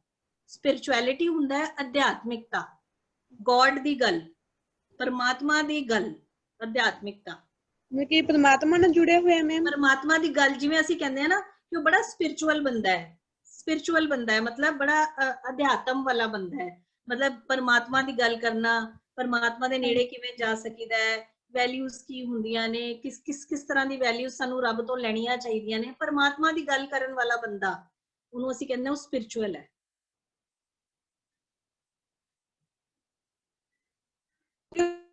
है ना। हाँ जी, हाँ जी, नेक्स्ट ले लो प्लीज। हाँ जी, हाँ जी बच्चे, धार्मिक जिहड़ा एक बच्चे ने लिखा धार्मिक, स्पिरिचुअल धार्मिक नहीं हुंदा, रिलीजियस धार्मिक हुंदा है। हाँ जी मैम वाहिगुरु जी का खालसा वाहिगुरु जी की फतेह जी। हाँ जी बच्चे दसो। मैम मेरे 2-3 क्वेश्चन हैं जी। जी INFRASTRUCTUREN की कैसा दें जी? इंफ्रास्ट्रक्चर, बुनियादी ढांचा, बुनियादी ढांचा, इंफ्रास्ट्रक्चर, ठीक है। इंफ्रास्ट्रक्चर हुंदा है बुनियादी ढांचा, ਅਸੀਂ ਕਹਿੰਦੇ ਆ ਸਾਡੀ ਕੰਟਰੀ ਦਾ ਇਨਫਰਾਸਟ੍ਰਕਚਰ ਬਹੁਤ ਵਧੀਆ ਹੈ, ਮਤਲਬ ਸਾਡੀ ਕੰਟਰੀ ਦੇ ਵਿੱਚ ਬੁਨਿਆਦੀ ਢਾਂਚੇ ਦੇ ਵਿੱਚ ਕੀ ਚੀਜ਼ਾਂ ਆਉਂਦੀਆਂ, ਟਰਾਂਸਪੋਰਟ ਬਹੁਤ ਵਧੀਆ ਹੈ, ਕਮਿਊਨੀਕੇਸ਼ਨ ਬਹੁਤ ਵਧੀਆ ਹੈ, ਰੋਡਸ ਬਹੁਤ ਵਧੀਆ ਨੇ, ਤਾਂ ਅਸੀਂ ਕੀ ਕਵਾਂਗੇ ਕਿ ਸਾਡੇ ਦੇਸ਼ ਦਾ ਬੁਨਿਆਦੀ ਢਾਂਚਾ ਬੜਾ ਵਧੀਆ ਹੈ, यानी कि साडी कंट्री दा इंफ्रास्ट्रक्चर बहुत वधिया है। मैम मेरा क्वेश्चन एक और सी, ਜੀ। ਇਹਦਾ ਮੀਨਿੰਗ ਬੱਚੇ ਹਾਂਜੀ ਐਸਟੈਬਲਿਸ਼ਮੈਂਟ ਇਹਦਾ ਹੁੰਦਾ ਹੈ ਕੋਈ ਵੀ ਜਿਵੇਂ ਕੋਈ ਵੀ ਸੰਸਥਾ ਅਸੀਂ ਕਹਿ ਸਕਦੇ ਹਾਂ ਜਿਹਨੂੰ ਖੜਾ ਕੀਤਾ ਜਾਂਦਾ ਹੈ ਐਸਟੈਬਲਿਸ਼ਮੈਂਟ। ਕਿਸੇ ਜਿਵੇਂ ਅਸੀਂ ਕਹਿ ਰਹੇ ਹਾਂ ਕੋਈ ਬਣੀ ਹੋਈ ਚੀਜ਼, ਐਸਟੈਬਲਿਸ਼ਮੈਂਟ ਮਤਲਬ ਕੋਈ ਵੀ ਬਣੀ ਹੋਈ ਚੀਜ਼। ਜਿਵੇਂ ਅਸੀਂ ਕਿਹਾ ਐਜੂਕੇਸ਼ਨਲ ਐਸਟੈਬਲਿਸ਼ਮੈਂਟ ਮਤਲਬ ਕਿ ਵਿਦਿਅਕ ਐਸਟੈਬਲਿਸ਼ਮੈਂਟ ਮਤਲਬ ਜਿਵੇਂ ਅਸੀਂ ਕਹਿੰਦੇ ਆ ਕੋਈ ਆਰਗੇਨਾਈਜੇਸ਼ਨ ਕਹਿ ਸਕਦੇ ਹੋ ਤੁਸੀਂ, ਕੋਈ ਵੀ ਬਣੀ ਹੋਈ ਚੀਜ਼ ਉਹਨੂੰ ਅਸੀਂ ਐਸਟੈਬਲਿਸ਼ਮੈਂਟ ਕਹਿੰਦੇ ਹਾਂ। ਠੀਕ ਹੈ ਮੈਮ। ਇੱਕ ਜੀ ਪਰਸੈਪਸ਼ਨ ਜੀ ਇਹਨੂੰ ਕੀ ਕਹਿੰਦੇ ਆ? ਪਰਸੈਪਸ਼ਨ ਮਤਲਬ ਤੁਸੀਂ ਕਿਸੇ ਚੀਜ਼ ਨੂੰ ਕਿੱਦਾਂ ਰਿਸੀਵ ਕਰਦੇ ਹੋ। ਪਰਸੈਪਸ਼ਨ ਤੁਸੀਂ ਕਿਸ ਚੀਜ਼ ਨੂੰ ਕਿਸ ਤਰ੍ਹਾਂ ਮੰਨਦੇ ਹੋ। ਜਿਵੇਂ ਮੈਂ ਕਹਿੰਦੀ ਆ ਮੇਰਾ ਮੰਨਣਾ ਇਹ ਹੈ ਕਿ ਉਹਨੇ ਮੈਨੂੰ ਗੁੱਸਾ ਕੀਤਾ ਹੈ, ਇਹ ਮੇਰੀ ਪਰਸੈਪਸ਼ਨ ਹੈ, ਮੇਰਾ ਮੰਨਣਾ ਹੈ, ਮੇਰਾ ਮੰਨਣਾ ਪਰਸੈਪਸ਼ਨ ਹੈ ਨਾ। ਇੱਕ ਜੀ ਟੀਮ ਵਰਕ ਤੁਸੀਂ ਕੀ ਕਿਹਾ ਸੀ? ਹਾਂਜੀ ਟੀਮ ਵਰਕ ਹੁੰਦਾ ਹੈ ਜਦੋਂ ਤੁਸੀਂ ਸਾਰੇ ਇਕੱਠੇ ਮਿਲ ਕੇ ਕੰਮ ਕਰਦੇ ਹੋ, ਇੱਕ ਟੀਮ ਦੇ ਵਿੱਚ ਕੰਮ ਕਰਦੇ ਹੋ, ਉਹਨੂੰ ਕਹਿੰਦੇ ਟੀਮ ਵਰਕ। ਇਹਦੇ ਵਿੱਚ ਸਿਰਫ ਇਹ ਨਹੀਂ ਹੁੰਦਾ ਕਿ ਅਸੀਂ ਟੀਮ ਦੇ ਨਾਲ ਇਕੱਠੇ ਮਿਲ ਕੇ ਕੰਮ ਕਿਵੇਂ ਕਰਨਾ ਹੈ, ਇਹਦੇ ਵਿੱਚ ਹੋਰ ਵੀ ਬਹੁਤ ਚੀਜ਼ਾਂ ਹੁੰਦੀਆਂ ਕਿ ਤੁਸੀਂ ਟੀਮ ਨੂੰ ਆਪਣੀ ਟੀਮ ਨੂੰ ਸਟਰੋਂਗ ਕਿੱਦਾਂ ਬਣਾਉਣਾ ਹੈ, ਤੁਸੀਂ ਟੀਮ ਦਾ ਕੌਨਫੀਡੈਂਸ ਕਿੱਦਾਂ ਬਿਲਡ ਕਰਨਾ ਹੈ। ਤੁਹਾਡੀ ਟੀਮ ਦੇ ਨਾਲ ਮਤਲਬ ਕਿ ਅਗਰ ਕੋਈ ਕੰਮ ਹੋਇਆ ਹੈ ਤਾਂ ਉਹਦਾ ਕ੍ਰੈਡਿਟ ਅਸੀਂ ਪੂਰੀ ਟੀਮ ਨੂੰ ਦੇਣਾ ਹੈ, ਇਕੱਲੇ ਮੈਂ ਨਹੀਂ ਲੈਣਾ ਉਹਦਾ ਕ੍ਰੈਡਿਟ। ਤਾਂ ਇਹ ਟੀਮ ਵਰਕ ਹੈ, ਇਕੱਠੇ ਮਿਲ ਕੇ ਕੰਮ ਕਰਨ ਦੀ ਭਾਵਨਾ। ਓਕੇ ਮੈਮ ਜੀ। ਤੇ ਜਿਹੜਾ ਤੁਸੀਂ ਨੈਪੋਟਿਜ਼ਮ ਕਿਹਾ ਸੀ ਉਹ ਭਾਈ ਭਤੀਜਾਵਾਦ ਹੈ ਕਿ ਕੀ ਹੈ ਜੀ? ਵਾਦ, ਭਾਈ ਭਤੀਜਾਵਾਦ, ਉਹ ਨੈਪੋਟਿਜ਼ਮ। ਜਿਵੇਂ ਅਸੀਂ ਕਹਿ ਰਹੇ ਹਾਂ ਨਾ ਕਿ ਉਹਨੇ ਆਪਣੇ ਉਹ ਜਿਹੜੀ ਸੀਟ ਸੀਗੀ ਦੇਣੀ ਤਾਂ ਉਹਨੂੰ ਚਾਹੀਦੀ ਸੀ ਫਲਾਣੇ ਨੂੰ, ਪਰ ਉਹਨੇ ਆਪਣੇ ਬੇਟੇ ਨੂੰ ਹੀ ਦੇਤੀ। ਉਸੇ ਡਿਪਾਰਟਮੈਂਟ 'ਚ ਕੰਮ ਕਰਦਾ ਸੀ, ਉਹਨੇ ਆਪਣੇ ਬੇਟੇ ਨੂੰ ਹੀ ਦੇਤੀ ਜਾਂ ਆਪਣੇ ਕਿਸੇ ਰਿਸ਼ਤੇਦਾਰ ਨੂੰ ਦੇਤੀ, ਜਦ ਕਿ ਡਿਜ਼ਰਵ ਕੋਈ ਹੋਰ ਕਰਦਾ ਸੀ। ਤਾਂ ਅਸੀਂ ਕਵਾਂਗੇ ਕਿ ਇਸ ਸੰਸਥਾ ਦੇ ਵਿੱਚ ਨੈਪੋਟਿਜ਼ਮ ਹੈ। Okay ma'am. ਹਾਂਜੀ ਬੜਾ ਵਧੀਆ ਲਿਖਿਆ, together everyone achieves more, that is team. Very good ma'am Waheguru ਜੀ ਕਾ ਖਾਲਸਾ ਵਾਹਿਗੁਰੂ ਜੀ ਕੀ ਫਤਿਹ। ਵਾਹਿਗੁਰੂ ਜੀ ਕੀ ਫਤਿਹ। ਮੈਮ ਸਤਾਉਣਾ ਦਾ ਮੀਨਿੰਗ ਕੀ ਹੁੰਦਾ ਜੀ? ਕਿਹਦਾ ਬੱਚੇ? ਸਤਾਉਣਾ, ਸਤਾਣਾ। ਹਾਂਜੀ ਜੀ। ਕਿਸੇ ਨੂੰ ਟਾਰਚਰ ਕਰਨਾ, ਟਾਰਚਰ। ਕਿਸੇ ਨੂੰ ਟੀਜ਼ ਕਰਨਾ, ਕਿਸੇ ਨੂੰ ਟੀਜ਼ ਕਰਨਾ, ਕਿਸੇ ਨੂੰ ਸਤਾਣਾ, ਟੀਜ਼ ਕਰਨਾ, ਦੈਟ ਇਜ਼ ਸਤਾਣਾ। ਐਨੋਏ ਕਰਨਾ, ਕਿਸੇ ਨੂੰ ਖਿਜਾਣਾ, ਕਿਸੇ ਨੂੰ ਡਿਸਟਰਬ ਕਰਨਾ, ਕਿਸੇ ਨੂੰ ਟਾਰਚਰ ਕਰਨਾ। ਸੋ ਇਹ ਸਾਰੇ ਵਰਡਸ ਤੁਸੀਂ ਕੋਈ ਵੀ ਯੂਜ਼ ਕਰ ਸਕਦੇ ਹੋ। ਟਾਰਚਰ, ਟੀਜ਼, ਐਨੋਏ, ਡਿਸਟਰਬ, ਇਹ ਸਾਰੇ ਉਹ ਨੇ। Okay ma'am, thank you. Waheguru ji ਕਾ ਖਾਲਸਾ ਵਾਹਿਗੁਰੂ ਜੀ ਕੀ ਫਤਿਹ। ਮੈਂ ਵਾਹਿਗੁਰੂ ਜੀ ਕਾ ਖਾਲਸਾ ਵਾਹਿਗੁਰੂ ਜੀ ਕੀ ਫਤਿਹ। ਬੱਚੇ ਦੱਸੋ ਕੁਐਸਚਨ। ਹਾਂਜੀ ਮੈਮ ਮੇਰਾ ਕੁਐਸਚਨ ਹੈ, ਫਸਟ ਕੁਐਸਚਨ ਇਹ ਵਾਲਾ LIQUOR ਦੀ ਪ੍ਰੋਨੰਸੀਏਸ਼ਨ ਦੇ ਮੈਮ ਇਹਦਾ ਮੀਨਿੰਗ ਕੀ ਹੈ ਜੀ? ਲਿਕਰ, ਇਹਨੂੰ ਕੀ ਕਹਿੰਦੇ? ਲਿਕਰ। ਲਿਕਰ ਹੁੰਦੀ ਹੈ ਸ਼ਰਾਬ। LIQUOR ਲਿਕਰ, ਲਿਕਰ ਹੁੰਦੀ ਹੈ ਸ਼ਰਾਬ, ਐਲਕੋਹਲਿਕ ਚੀਜ਼ ਹੈ ਨਾ ਲਿਕਰ। ਹਾਂਜੀ ਮੈਮ ਮੇਰਾ ਸੈਕੰਡ ਕੁਐਸਚਨ ਹੈ ਜੀ ANXIOUS। ਐਂਕਸ਼ੀਅਸ, ਐਂਕਸ਼ੀਅਸ ਹੁੰਦਾ ਹੈ ਕਿਸੇ ਚੀਜ਼ ਲਈ ਉਤੇਜਨਾ ਆਣਾ ਕਿ ਕਿਵੇਂ ਹੋ ਰਹੀ ਹੈ, ਕਿਵੇਂ ਹੋ ਰਹੀ ਹੈ, ਐਂਕਸ਼ੀਅਸ ਹੋ ਰਹੇ ਹੋ ਤੁਸੀਂ, ਹੈ ਨਾ। ਕਿਸੇ ਚੀਜ਼ ਦੇ ਲਈ ਉਤੇਜਿਤ ਹੋ ਰਹੇ ਹੋ ਤੇ ਕਿਊਰੀਅਸ ਹੋ ਰਹੇ ਹੋ ਕਿ ਇਹ ਕਿਸ ਤਰ੍ਹਾਂ ਹੋਏਗਾ, ਇਹ ਕਿੱਦਾਂ ਹੋਏਗਾ। ਤੁਹਾਡੇ ਅੰਦਰ ਐਂਜ਼ਾਈਟੀ ਹੈ ਕਿ ਇੱਕ ਤਰੀਕੇ ਦੀ ਨਰਵਸਨੈਸ ਵੀ ਹੈ, ਠੀਕ ਹੈ। ਉਹਨੂੰ ਅਸੀਂ ਕਹਿੰਦੇ ਐਂਕਸ਼ੀਅਸ। ਮਤਲਬ ਜਿਵੇਂ ਅਸੀਂ ਕਹਿੰਦੇ ਆ ਕਿ ਜਿਹੜੇ ਐਡੋਲੈਸੈਂਟ ਚਿਲਡਰਨ ਹੁੰਦੇ ਆ ਉਹ ਬੜੇ ਐਂਕਸ਼ੀਅਸ ਹੁੰਦੇ ਆ, ਉਹਨਾਂ ਦੇ ਅੰਦਰ ਹਰ ਚੀਜ਼ ਵੀ ਕੁਝ ਵੀ ਨਵਾਂ ਹੁੰਦਾ ਹੈ ਨਾ, ਉਹਨਾਂ ਦੇ ਅੰਦਰ ਉਸ ਨਵੇਂ ਦੇ ਪ੍ਰਤੀ ਨਰਵਸਨੈਸ ਵੀ ਹੁੰਦੀ ਹੈ, ਕਿਉਰਿਓਸਿਟੀ ਵੀ ਹੁੰਦੀ ਹੈ ਵੀ ਇਹ ਕਿਸ ਤਰ੍ਹਾਂ ਹੋਏਗਾ, ਕਿਸ ਤਰ੍ਹਾਂ ਹੋਏਗਾ। That is anxious. I was anxious to see her, ਮੈਨੂੰ ਉਹਨੂੰ ਦੇਖ ਕੇ ਮਤਲਬ ਮੈਂ ਐਂਕਸ਼ੀਅਸ ਹੋ ਗਈ। ਹਾਂਜੀ ਮੈਂ ਵਾਹਿਗੁਰੂ ਜੀ ਕਾ ਖਾਲਸਾ ਵਾਹਿਗੁਰੂ ਜੀ ਕੀ ਫਤਿਹ। My question is that what is the meaning of materialism? Materialism means ਪਦਾਰਥਵਾਦ। ਪਦਾਰਥਵਾਦ ਜਿਵੇਂ ਅਸੀਂ ਕਹਿ ਰਹੇ ਹਾਂ ਅੱਜ ਕੱਲ ਦੀ ਦੁਨੀਆ ਵਿੱਚ ਮਟੀਰੀਅਲਿਜ਼ਮ ਬਹੁਤ ਵੱਧ ਗਿਆ ਹੈ। ਅੱਜ ਕੱਲ ਕੋਈ ਕਿਸੇ ਬਾਰੇ ਨਹੀਂ ਸੋਚਦਾ, ਉਹਨਾਂ ਨੂੰ ਪਦਾਰਥਾਂ ਦੀ ਦੌੜ ਲੱਗੀ ਹੋਈ ਹੈ ਕਿ ਮੇਰੇ ਕੋਲ ਇਹ ਵੀ ਆ ਜਾਵੇ, ਇਹ ਵੀ ਆ ਜਾਵੇ। ਸੋ ਇਹਨੂੰ ਕਹਿੰਦੇ ਆ ਪਦਾਰਥਵਾਦ, ਵਾਦ, ਮਟੀਰੀਅਲਿਜ਼ਮ।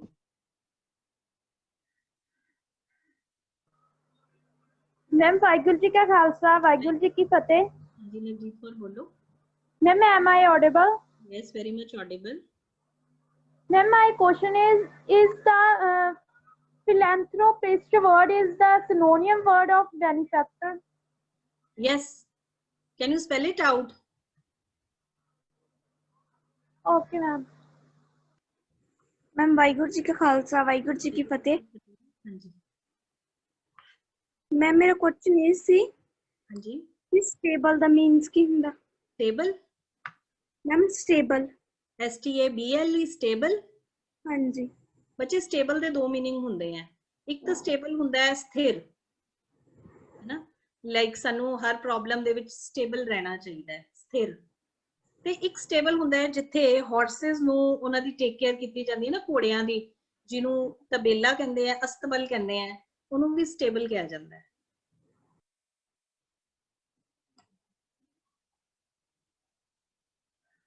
ਹਾਂਜੀ ਵੀਰ ਜੀ ਕੁਲਵੰਤ ਸਿੰਘ ਜੀ ਨੇ ਲਿਖਿਆ ਨਾ, ਦੇਖੋ ਭਾਈ ਗਿਆਨ ਕੀ ਆਈ ਆਂਦੀ। ਬਹੁਤ ਬਹੁਤ ਵਧੀਆ ਜੀ, ਥੈਂਕ ਯੂ। ਇਹ ਬ੍ਰੇਨਸਟਾਰਮਿੰਗ ਹੈ। ਹਾਂਜੀ मैम वाहिगुरु जी का खालसा ਵਾਹਿਗੁਰੂ ਜੀ ਕੀ ਫਤਿਹ ਬੇਟੇ। ਹਾਂਜੀ मैम जी स्टेम की हुंदा जी? STEM। ਸਟੈਮ, ਸਟੈਮ ਹੁੰਦੀ ਹੈ ਬੇਟੇ, ਤਨਾ ਨਹੀਂ ਕਹਿੰਦੇ ਜੀ, ਤਨਾ ਉਸ ਤਰ੍ਹਾਂ ਤਨਾ ਨਹੀਂ, ਜਿਵੇਂ ਡੰਡੀ ਹੁੰਦੀ ਹੈ ਨਾ, ਜਿਵੇਂ ਹਰਬਸ ਹੁੰਦੀਆਂ ਨੇ। ਹਰਬਸ ਮਤਲਬ ਜਿਵੇਂ ਅਸੀਂ ਕਹਿੰਦੇ ਆ ਗੁਲਾਬ ਦਾ ਬੂਟਾ ਹੈ ਤਾਂ ਉਹਦੀ ਸਟੈਮ, ਉਹਦੀ ਡੰਡੀ, ਡੰਡੀ, ਉਹਨੂੰ ਅਸੀਂ ਸਟੈਮ ਕਹਿੰਦੇ ਆ। जी और ਹਾਂਜੀ ਬੋਲੋ। ਹਾਂਜੀ ਰਿਫਲੈਕਟ। हाँ जी जेड़ा ऊपर दा रिफ्लेक्ट। ਰਿਫਲੈਕਟ ਹੁੰਦਾ ਹੈ ਝਲਕ ਮਾਰਨਾ। ਜਿਵੇਂ ਅਸੀਂ ਪਾਣੀ ਦੇ ਵਿੱਚ ਸਾਨੂੰ ਸਾਡੀ ਰਿਫਲੈਕਸ਼ਨ ਨਜ਼ਰ ਆਉਂਦੀ ਹੈ ਨਾ, ਤਾਂ ਰਿਫਲੈਕਟ ਹੁੰਦਾ ਝਲਕ ਮਾਰਨਾ, ਹੈ ਨਾ। ਰਿਫਲੈਕਸ਼ਨ ਆਉਂਦੀ ਹੈ ਨਾ ਪਾਣੀ ਦੇ ਵਿੱਚ, ਸਾਨੂੰ ਸਾਡੀ ਰਿਫਲੈਕਸ਼ਨ ਆਉਂਦੀ ਹੈ, ਠੀਕ ਹੈ। ਮਤਲਬ ਕੋਈ ਚੀਜ਼ ਏਦਾਂ ਜਾ ਰਹੀ ਹੈ ਤਾਂ ਵਾਪਸ ਆ ਰਹੀ ਹੈ, ਉਹਨੂੰ ਅਸੀਂ ਕਹਿੰਦੇ ਰਿਫਲੈਕਸ਼ਨ ਹੈ। ਸ਼ਾਈਨ ਨਹੀਂ, ਰਿਫਲੈਕਸ਼ਨ। ਹਾਂਜੀ ਮੈਂ ਵਾਹਿਗੁਰੂ ਜੀ ਕਾ ਖਾਲਸਾ ਵਾਹਿਗੁਰੂ ਜੀ ਕੀ ਫਤਿਹ। ਹਾਂਜੀ ਮੈਮ ਇੰਟਰਪ੍ਰੀਟੇਸ਼ਨ ਦਾ ਮੀਨਿੰਗ ਭਾਵ ਅਰਥ ਹੁੰਦਾ? ਇੰਟਰਪ੍ਰੀਟੇਸ਼ਨ ਹੁੰਦਾ ਤੁਸੀਂ ਕਿਸੇ ਗੱਲ ਦੀ ਸਾਦੀ ਭਾਸ਼ਾ ਚ ਕਹਾਂ ਵੀ ਉਹਨੂੰ ਚੀਰ ਫਾੜ ਕਿਵੇਂ ਕਰਦੇ ਹੋ, ਇੰਟਰਪ੍ਰੇਟ ਕਿਵੇਂ ਕਰਦੇ ਹੋ, ਖੋਲ ਖੋਲ ਕੇ ਕਿਵੇਂ ਦੇਖਦੇ ਹੋ ਉਸ ਚੀਜ਼ ਨੂੰ, ਇੰਟਰਪ੍ਰੇਟ ਕਰਦੇ ਹੋ, ਹੈ ਨਾ। ਹਾਂ ਠੀਕ ਹੈ। Thank you. ਹਾਂਜੀ ਹਾਂਜੀ ਹਾਂਜੀ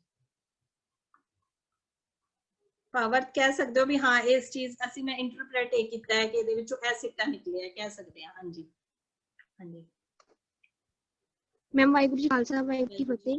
बेटे वाहिगुरु जी का खालसा वाहिगुरु जी की फतेह। फतेह बच्चे। ਹਾਂਜੀ ਬੋਲੋ। मैम सॉफ्ट स्किल्स ਦਾ ਮਤਲਬ? ਹਾਂ ਸੌਫਟ ਸਕਿੱਲਸ ਹੁੰਦੇ ਆ ਕਿ ਜੇ ਤੁਸੀਂ ਕਿਸੇ ਨਾਲ ਗੱਲਬਾਤ ਵਧੀਆ ਕਰਦੇ ਹੋ, ਟੀਮ ਵਰਕ ਵਧੀਆ ਕਰਦੇ ਹੋ, ਤੁਸੀਂ ਹਰ এনवायरमेंट 'ਚ ਬੜਾ ਵਧੀਆ ਫਿੱਟ ਹੋ ਜਾਂਦੇ ਹੋ, ਤਾਂ ਅਸੀਂ ਕੀ ਕਹਿੰਦੇ ਆ ਸਾਡੇ ਅੰਦਰ ਸੌਫਟ ਸਕਿੱਲਸ ਨੇ, ਸਾਡੇ ਅੰਦਰ ਉਹ ਕੁਆਲਿਟੀਜ਼ ਹੈ, ਉਹਨਾਂ ਕੁਆਲਿਟੀਜ਼ ਨੂੰ ਕੀ ਕਹਿੰਦੇ ਆ ਸੌਫਟ ਸਕਿੱਲਸ। ਜਿਵੇਂ ਅਸੀਂ ਕਹਿੰਦੇ ਆ ਕਿ ਅੱਜ ਕੱਲ ਬੱਚਿਆਂ ਦੇ ਵਿੱਚ ਸੌਫਟ ਸਕਿੱਲਸ ਹੋਣੇ ਚਾਹੀਦੇ ਆ। ਇਹ ਜਿਵੇਂ ਤੁਸੀਂ ਵਧੀਆ ਗੱਲਬਾਤ ਕਰਦੇ ਹੋ, ਟੀਮ ਵਰਕ ਵਧੀਆ ਕਰਦੇ ਹੋ, ਹਰ এনवायरमेंट 'ਚ ਵਧੀਆ, ਤੁਹਾਡੇ ਅੰਦਰ ਪ੍ਰੋਬਲਮ ਸੋਲਵਿੰਗ ਦੀ ਕੈਪੈਸਿਟੀ ਆ ਜਾਂਦੀ ਹੈ, ਐਬਿਲਿਟੀਜ਼ ਆ ਜਾਂਦੀਆਂ, ਅਸੀਂ ਕਹਿੰਦੇ ਕਿ ਬੱਚਿਆਂ ਵਿੱਚ ਸੌਫਟ ਸਕਿੱਲਸ ਡਿਵੈਲਪ ਹੋ ਗਏ ਨੇ। ਵਾਹਿਗੁਰੂ ਜੀ ਕਾ ਖਾਲਸਾ ਵਾਹਿਗੁਰੂ ਜੀ ਕੀ ਫਤਿਹ। ਹਾਂਜੀ ਬੇਟੇ ਬੋਲੋ। ਮੈਂ ਮੇਰਾ ਕੁਐਸਚਨ ਸੀ ਸੈਡੀਸ਼ਨ ਕੀ ਹੁੰਦਾ? SEDITION।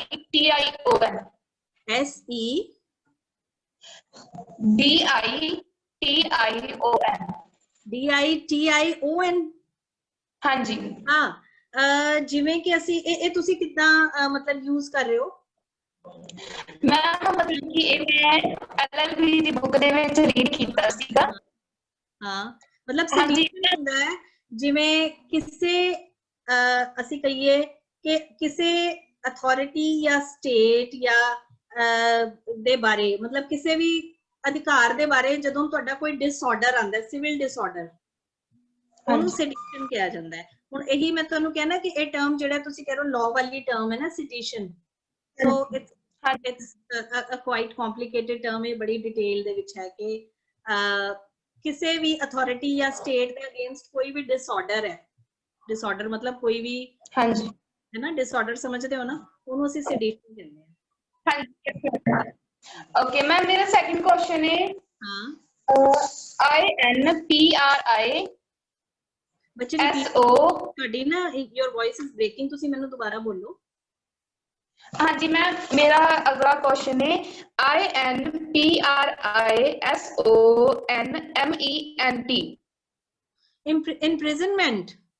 ਹਾਂਜੀ ਜੇਲ ਜਿਹਨੂੰ ਅਸੀਂ ਕਹਿੰਦੇ ਆ। ਓਕੇ ਮੈਮ ਠੀਕ ਹੈ ਨਾ, ਕਿਸੇ ਨੂੰ ਜੇਲ ਕਰਾ ਦੇਣੀ।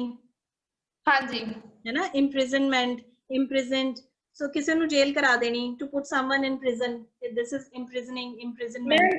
मतलब कि ਇਹਦੇ ਵਿੱਚ ਉਮਰ ਕੈਦ ਵੀ ਆ ਸਕਦਾ ਹੈ, ਜਿਹਦੇ ਇਹਦੇ ਅੱਗੇ ਲਾਈਫ ਟਾਈਮ ਇੰਪ੍ਰਿਜ਼ਨਮੈਂਟ ਹੋ ਸਕਦੀ ਹੈ, ਬਿਲਕੁਲ ਹੋ ਸਕਦੀ ਹੈ।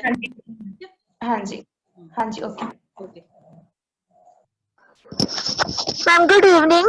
ਹਾਂਜੀ, ਵਾਹਿਗੁਰੂ ਜੀ ਕਾ ਖਾਲਸਾ ਵਾਹਿਗੁਰੂ ਜੀ ਕੀ ਫਤਿਹ। ਬੇਟੇ ਬੋਲੋ। Ma'am could you tell me the meaning of some words?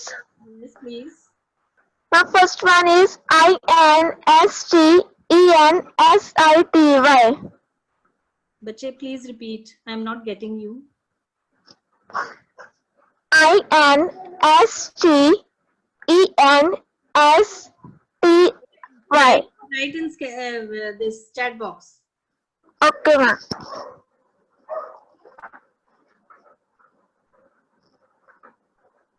हाँ जी, जब तक नेक्स्ट बच्चा क्वेश्चन पूछ लो।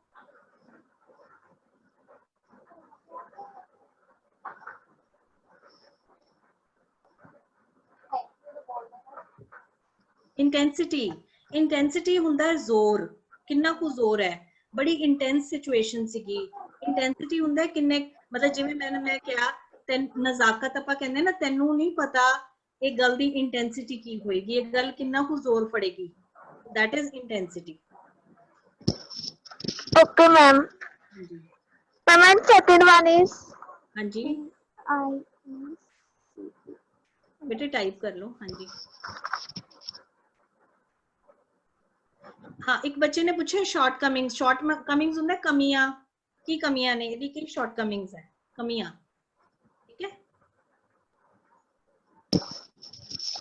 मैम कर दिया टाइप। अच्छा जी बेटे, thank you.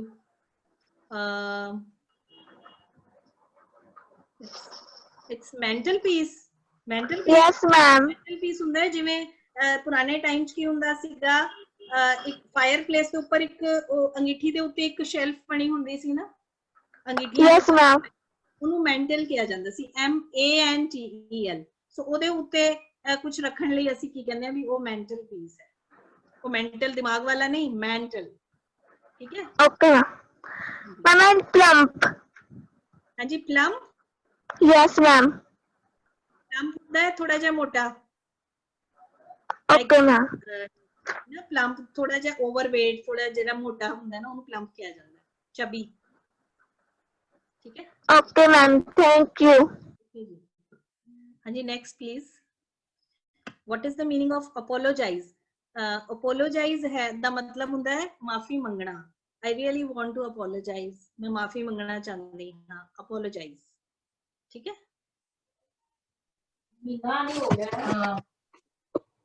Ma'am Waheguru ji का खालसा वाहिगुरु जी की फतेह। फतेह जी। हाँ जी हाँ जी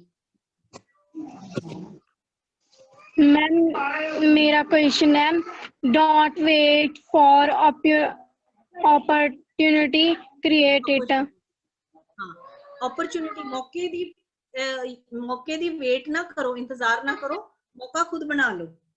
don't wait for the opportunity, create it.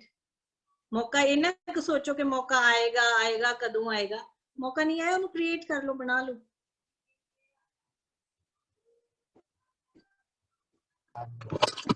Ma'am Waheguru ji का खालसा वाहिगुरु जी की फतेह। हाँ जी हाँ जी मैम एंड्रॉइड दा मींस की ਹੁੰਦਾ ਹੈ? एंड्रॉइड सॉफ्टवेयर है ਜਿਹੜਾ ਤੁਹਾਡੇ एंड्रॉइड फोन ਹੁੰਦੇ ਆ। Like Android is kind of robot, एक रोबोट है ਜਿਹੜਾ ਕਿ ਹਿਊਮਨ ਬੀਇੰਗਸ ਵਾਂਗੂ, ਜਿਹਨੂੰ ਡਿਜ਼ਾਈਨ ਕੀਤਾ ਗਿਆ ਹੈ ਹਿਊਮਨ ਬੀਇੰਗਸ ਵਾਂਗੂ ਦੇਖਣ ਲਈ, ਕੰਮ ਕਰਨ ਲਈ, ਉਹਨੂੰ एंड्रॉइड ਕਿਹਾ ਜਾਂਦਾ ਹੈ। ठीक है एक रोबोट है, रोबोट।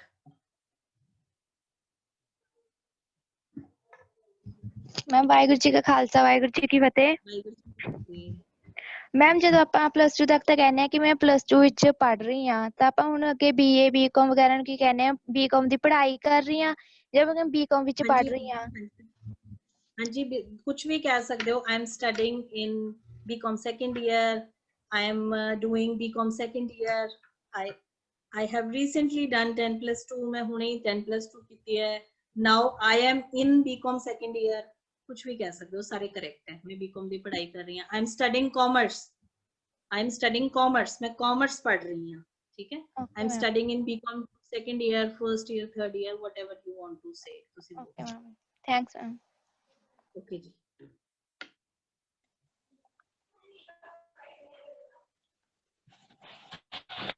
मैम वाहिगुरू जी का खालसा वाहिगुरू जी की फतेह जी।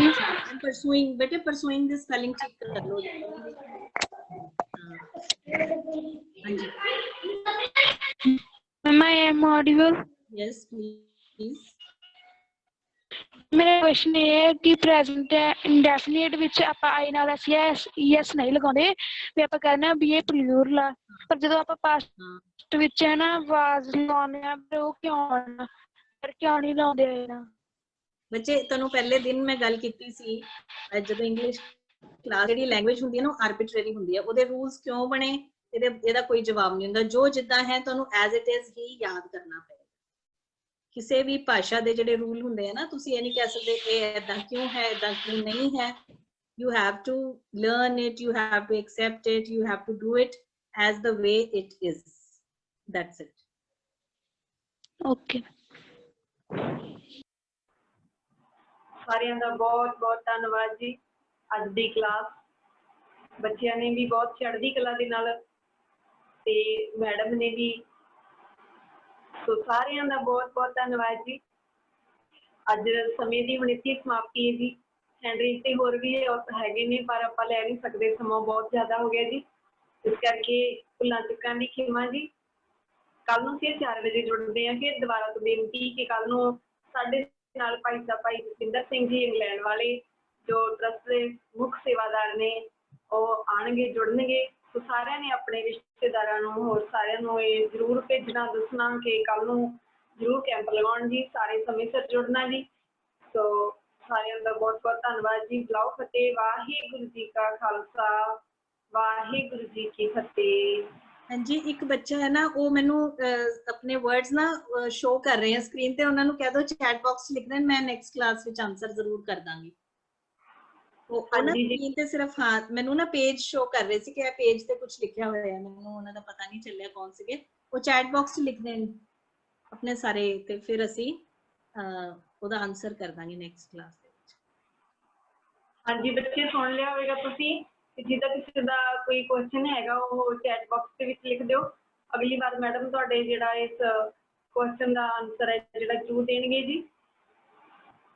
ਵਾਹਿਗੁਰੂ ਜੀ ਕਾ ਖਾਲਸਾ, ਵਾਹਿਗੁਰੂ ਜੀ ਕੀ ਫਤਿਹ।